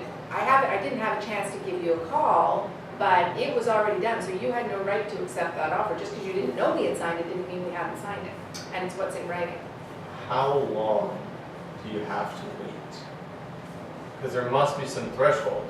Well, no, so in There that, needs to be like a No. line in the sand, because it could be like but a that's, week.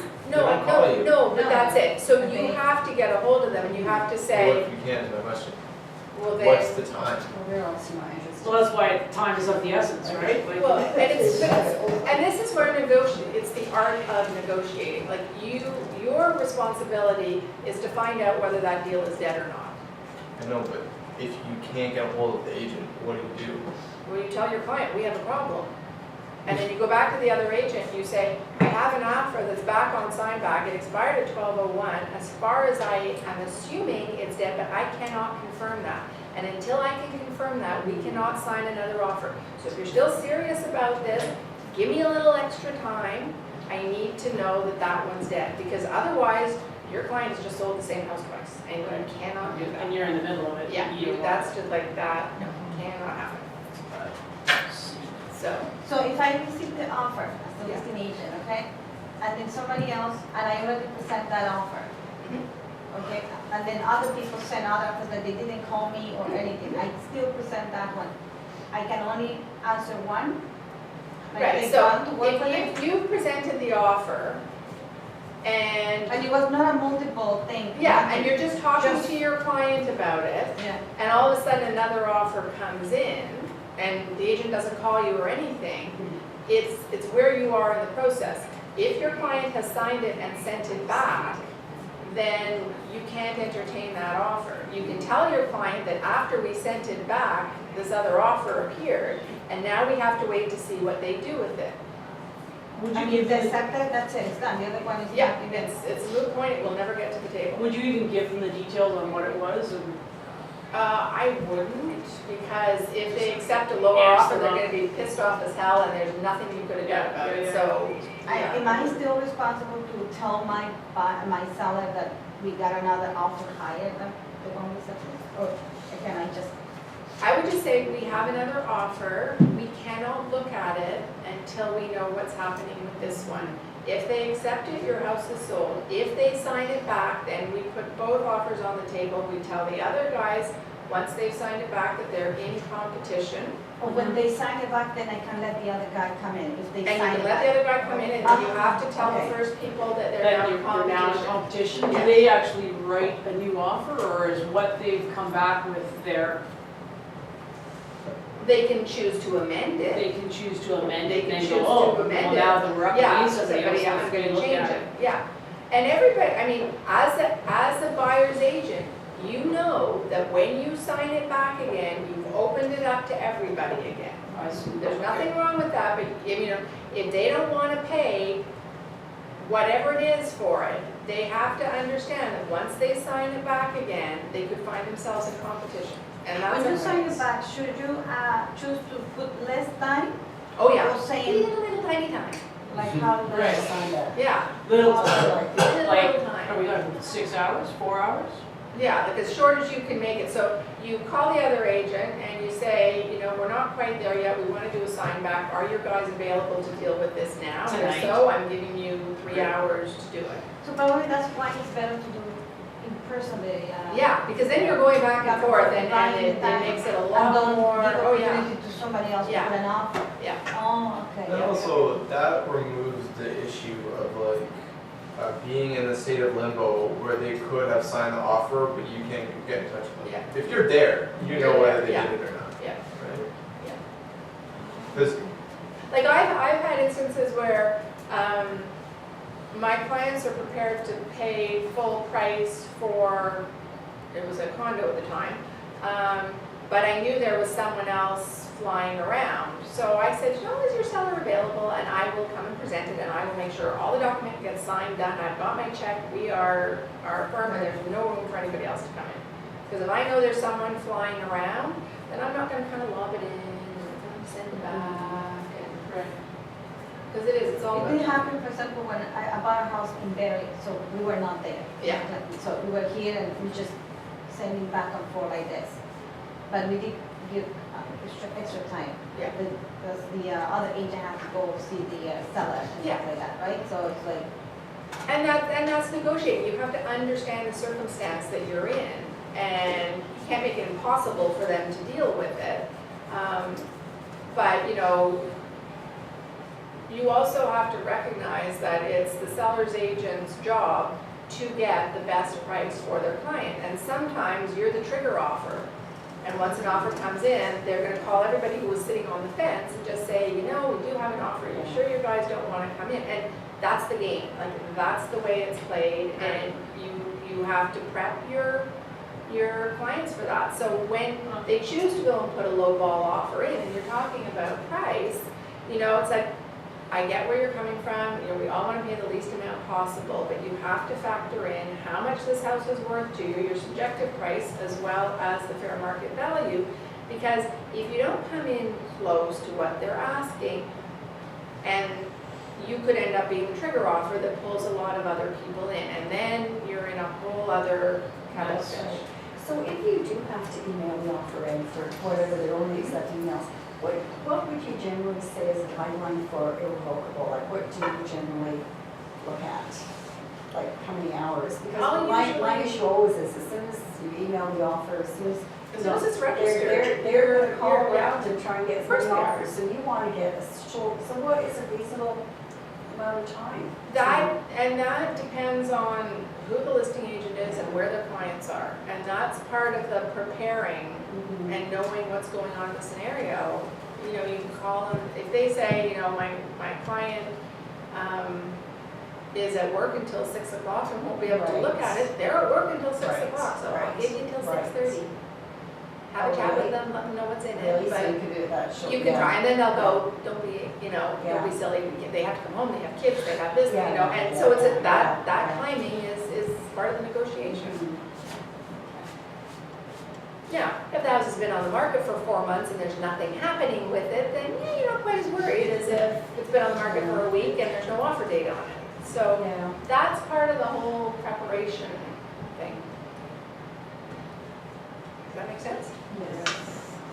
Okay, so now we're talking about how you actually present. So that was calling other agents.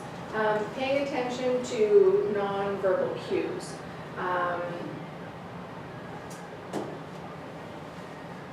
Yeah, it says, well, it's not always practical to present face-to-face. Meeting allows you to analyze body language, facial expressions, and when you're doing it over the phone, you're listening to their verbal cues and whether they sound happy, bitchy, cooperative, standoffish, whatever the case may be. And when you're doing an offer presentation, it's about how best to represent your client when you go in there face-to-face. So once you present your offer, keep quiet. And sometimes when I'm doing an offer presentation, I don't necessarily want to present the offer. I will usually hand it to the listing agent and let them run it, unless they ask me to talk about the offer. Listen carefully to what is important to the other party, whether you're either getting it from the agent or a better source is the actual seller. Stay calm and relaxed. Focus on the customer's needs and be confident and committed. How you present the offer can affect whether your client gets it or not. I've sat in offer presentations where agents have come in and they've left, and my client said there is no way I trust them. And I've actually had clients give the offer to the person who offered less because they did not like the agent that presented the offer. So What did they like? What they were didn't the trust cue? them. They didn't trust them. And they were abrasive and full of themselves, and it just did not put buyer in the best light there. So, body language, definitely, Yeah, I would imagine if you go in and throw it on the table. it's not even throwing it on the table, it's just like, you can be overconfident, and that rubs people the wrong way too. Like, you don't need to look at any other offer, this is the one for you, and you're like, oh, really, thanks, okay. So different people's personalities, like different agents' personalities definitely play into it, there's no doubt, because the one thing that the agent, and not that this is necessarily true at all, but your clients, because they're not experienced in doing this, they will often perceive the buyer to be the same as the agent, right, personality-wise, because that's the face of You're an who's- extension of them. Yeah, who's being represented there. So when you're talking about nonverbal cues, what are some positive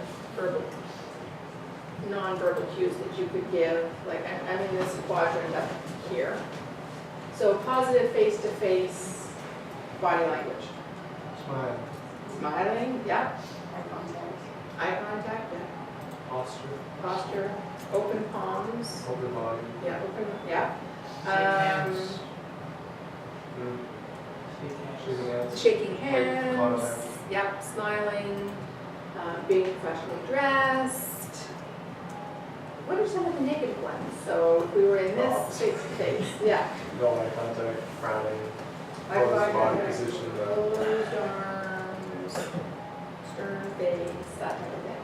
Now, on the phone, how do you represent a positive?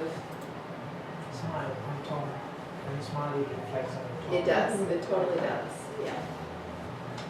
And mirror the other person. If the other person is someone who speaks fast, then you try to The match mirror it. match, yeah, yeah.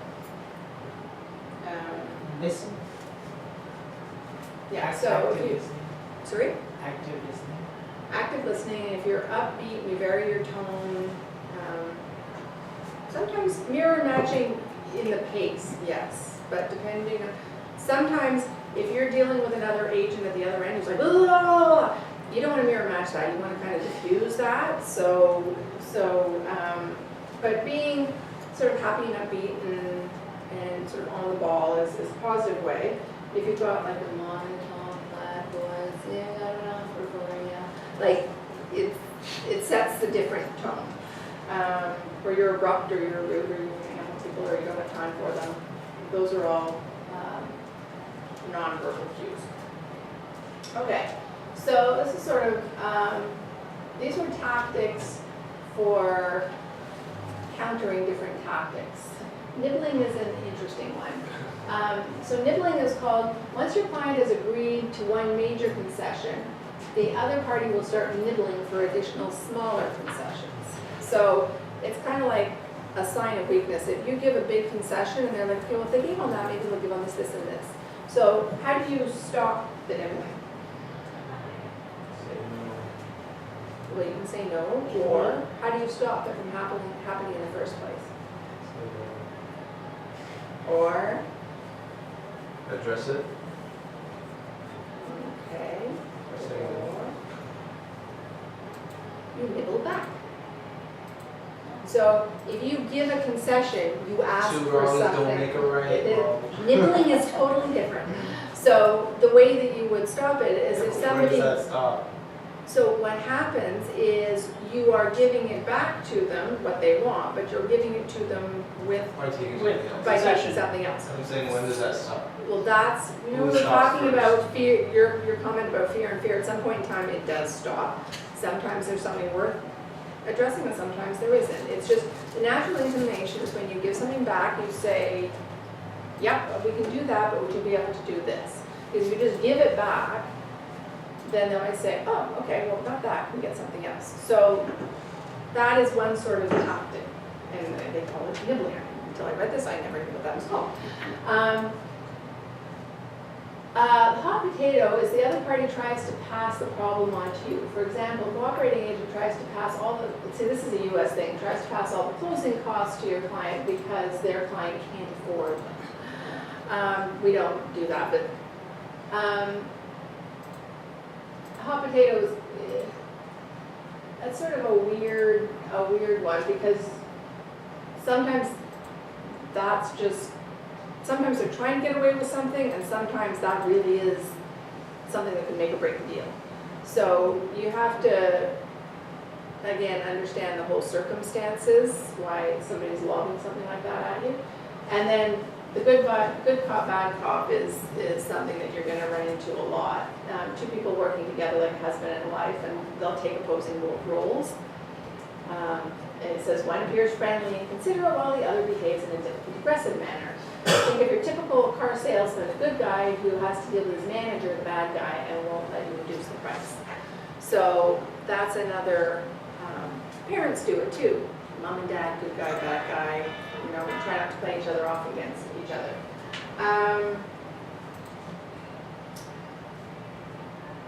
And so basically they're saying the best way to do that is to call them on and say, you're playing good cop, bad cop here. Can we at least get to the point of what we need to get to?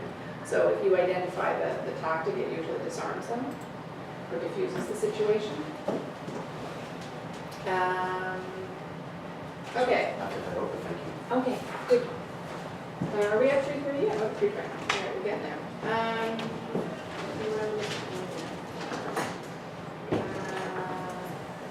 Okay, so positioning is moving both parties closer to each other until you have a full agreement.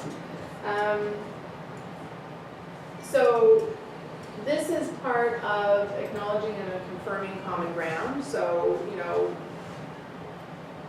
when you're talking about the different components of the offer, and your objective is to get the offer signed, you're going to want to, especially when things are tough, you might want to bring back some of the positive and stuff. Look, we've made this much progress, we're good on this, we're good on that, let's just deal with this last little bit. And ask a lot of what and how questions.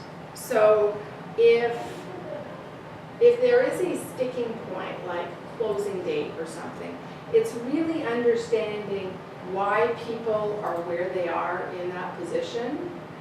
And if something is super important to someone and kind of important to someone else, if you can frame it so that it's clear which has the biggest impact for each party, then sometimes you can get the other party to sort of concede to it, like, yeah, I can see where you're coming from. It's a lot of negotiating, I find, is putting the people you represent in each other's shoes so that they can understand the scenario a bit better.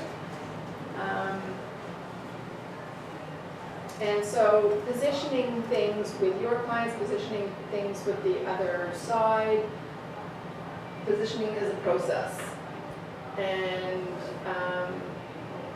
that's why always going back to motivation is really important. And then lastly, know when to walk away. Like when you've gone back and forth and the gap is not going to close, or the gap is too big to close, then just say to your clients, there'll be other houses. And then if it's a seller, just say, if you're really set on that, then we're going to have to wait for something else. And as long as you recognize these factors, like the longer your house is on the market, all that kind of stuff, then you walk away.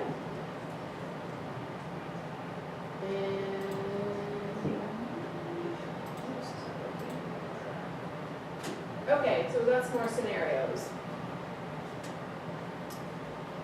So this time, choose a partner. Everybody pick a partner. Joe, maybe you can go sit with Catherine.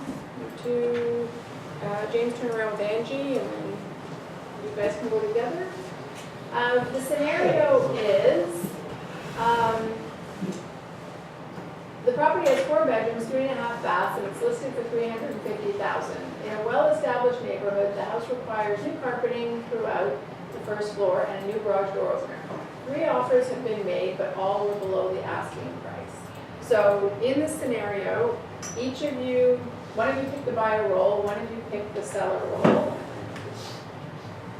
Present your case to your partner and practice positioning it. So you got 15 minutes, decide who's the buyer, who's the seller. Can you all read this?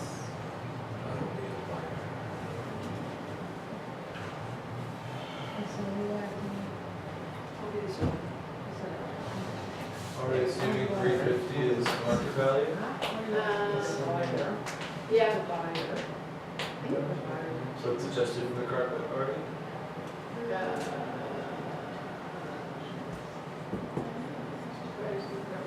Yes. So 350 would include it's below market price. So just Like ever so slightly. And the commercial repair business cost. Well, I think that makes the whole thing, not just the person. So I Actual assume, garage. yeah, so I assumed it was maybe 900. Okay? So decide who's the buyer and who's the listing agent, and then have that conversation, switch it around, and then we're gonna say, I want all the buyers to compare their arguments and all the sellers to compare their arguments. Yeah. Okay, so you got 2 minutes to pull it together. So we don't.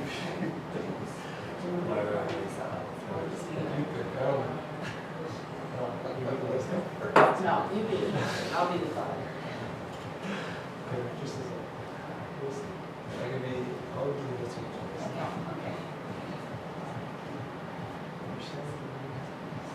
Okay, so you're making the first call, the buyer agent is making the first call to the listing agent, and you're representing your buyers, and that's their scenario. So how are you gonna present your offer to the listing agent?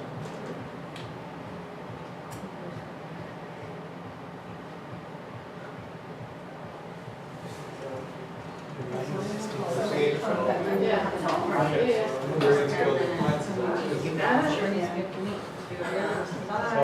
So is this a telephone conversation? Or face to face, yeah, sure.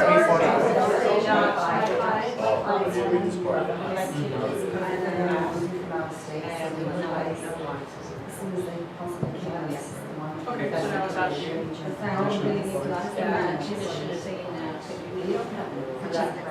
You need somebody, you wanna know, where all my ID. But it says So, here, I, you know, that these people are trying to You wouldn't know that, just you would know that it's buying. Well, I did have a short date, yeah, okay. my clients, Yeah, I would have had it, for sure. On the MLS, it would have a short closing date on the MLS. it depends on their My clients are coming at That's a shot. Yeah, I know what I was saying, talk about it, like this, Can you search, can you set that as a search parameter? I don't call people that they don't want to. seems like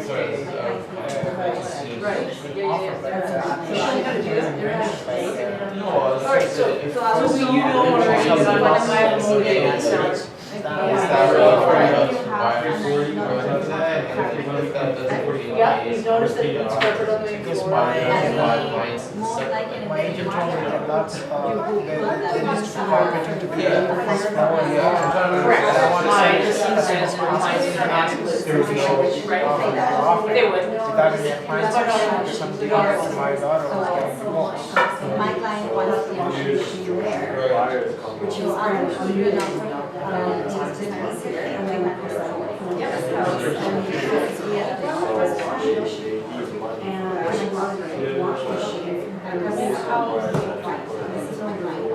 Is there any way over here? When your client wants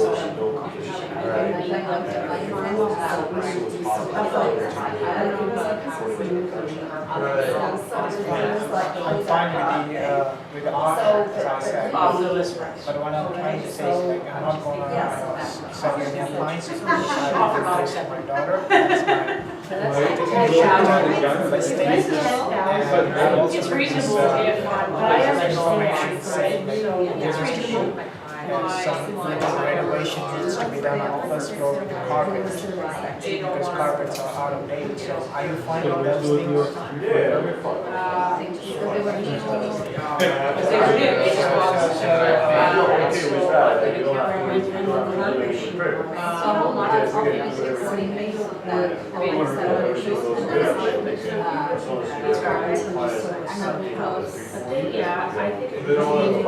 that means you're fine with the 340 without any appliances. Okay, so I'm gonna counter Fine your step. offer.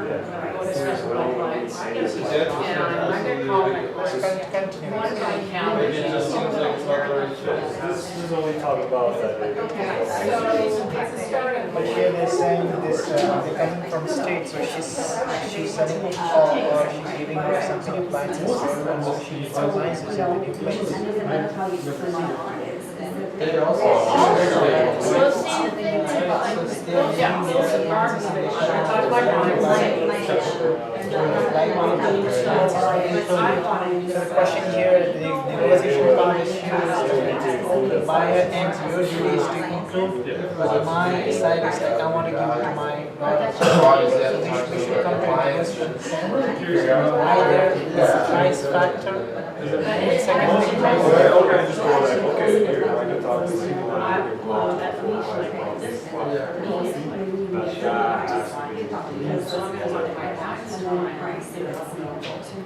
all the appliances. find out just exactly how big they are. I feel like Maybe how big they It's are. like- The towers are big, yeah, but I would say that. Well, that's a whole other conversation too, and so, you know, If you're not looking to to sell the house and all Yeah, over yeah. the place, it's sort of a sweet appliance, Yeah. they're sitting on ground on price. So I guess that's the only you way. have three offers that you Unless, rejected. unless that, Because the like, appliances are just like, what, How fast they go. I wanna help you here, but what can some of the Just, you know, they just walk away. Because for us, we have no, we're coming from out of state, but we need appliances. Now, on the buyer side, you can say, if you really want someone else's dirty appliances, I will come with a price and say, you can buy your Or appliance. 350 with the including of all expenses. I would Then consider you it, need to however, know I if have you one can small get condition, I have a chandelier in my dining table, which is from my grandparents' gift.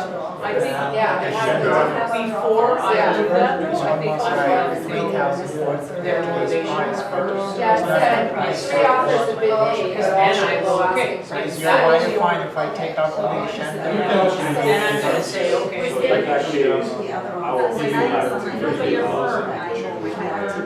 So if we accept that, I did, I could talk to them, if they agree, if they are fine with like, Chandelier, yeah. they are fine with Are you gonna let me sit on yours? So I can go.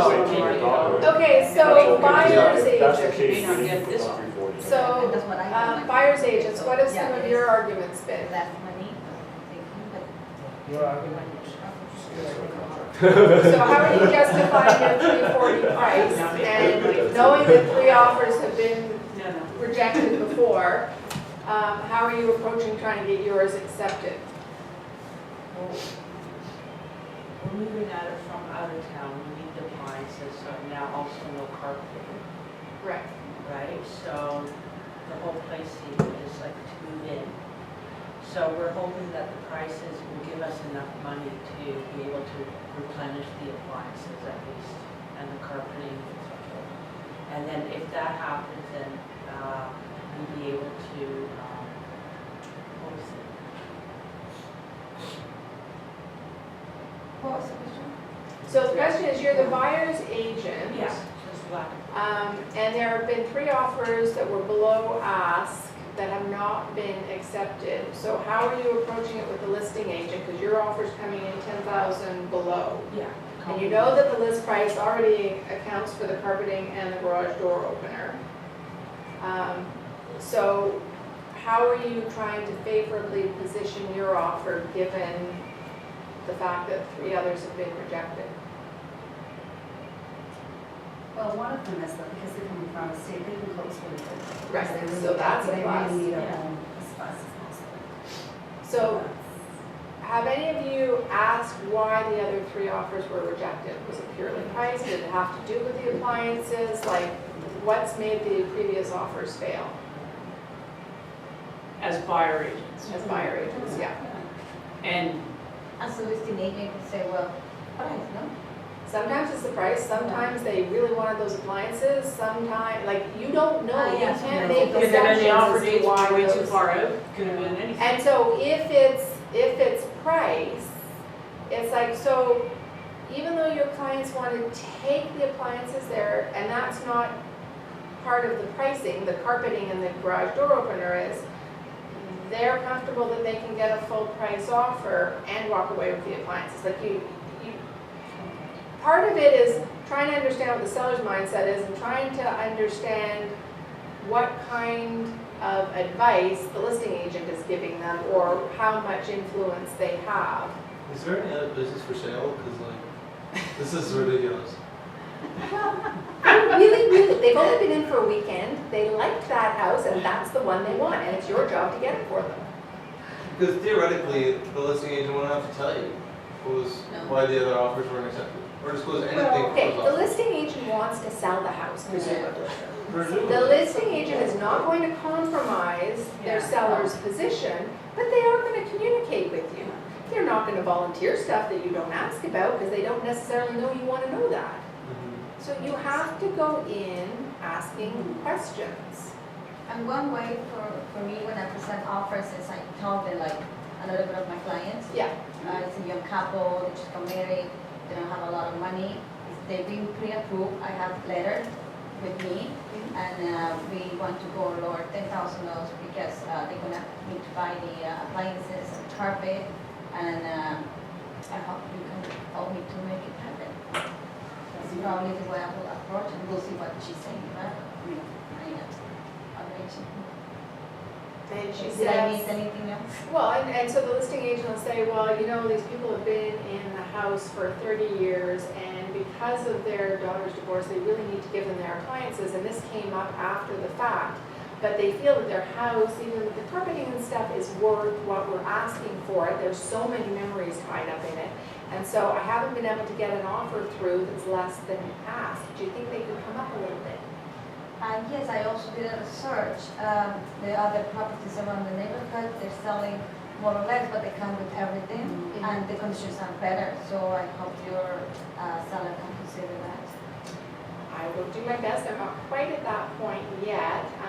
I'm hoping after the third offer that they'll start to get that point, but, you know, I hope you're receptive to a sign back. All right, let me talk to my clients. Yeah. So you're trying to find out the seller's motivation as well as the agent's role in it while you're doing it. And part of it is maybe going back to your clients and saying, you know, if I can get you 5,000 more, it might be worth getting brand new appliances anyway. If you really want that house, because that was when you saw you were only coming in for 1 weekend, you need a place to live.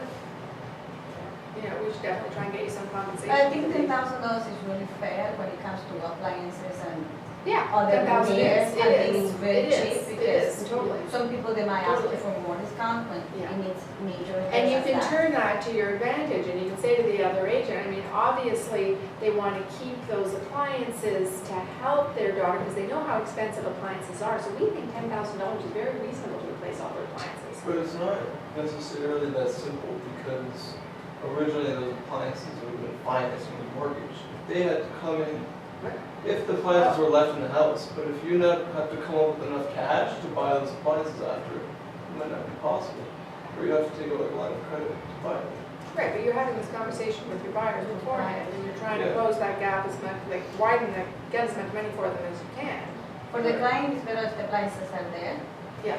because they don't have to take extra money out It's of the financed pocket. in a mortgage period. It's part of their down payment Part of probably, but if they have to find extra money, it's a little bit more.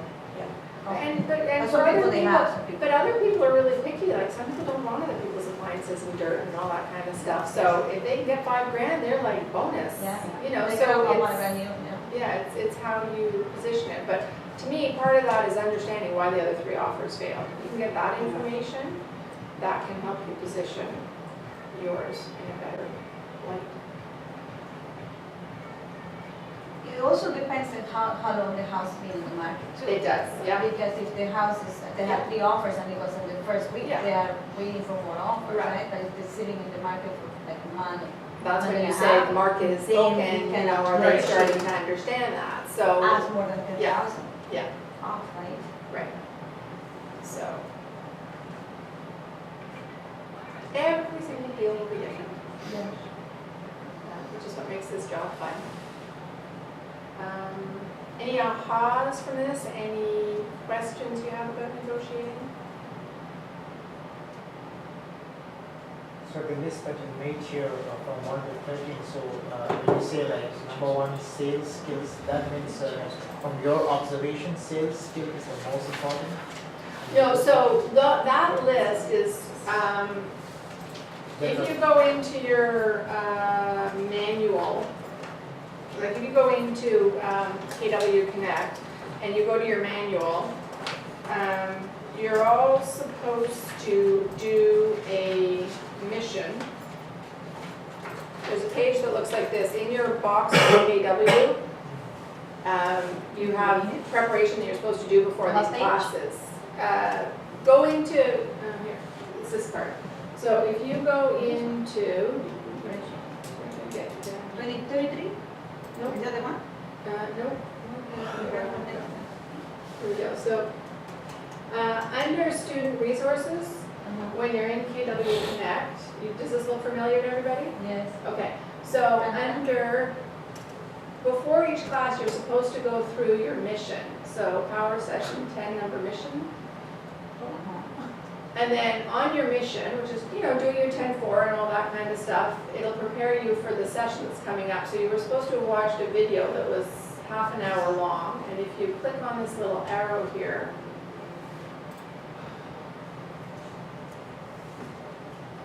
the video comes up. It's actually a 4-part video. And so what I did was I had just taken the 10, they called it the 12 major points to negotiation that you would have learned from this video. I don't think they're necessarily in any particular order. Those are just, best practices or things you should be considering. And so if you want to go back and listen to the video, it's a 4-part series. It's an interesting role play on a chandelier. But she goes over those 12 things. So as long as you put it on the things that they don't want to be included on the part that says not included, you should be fine as a listing agent, right? Whether they want it or they don't want it, buy it. A lot of agents, probably me included, everything is up for negotiation. It really is. Everything has a price, and you can disclose that something is excluded, but when a buyer sees it, they may really want it, which is what the scenario is.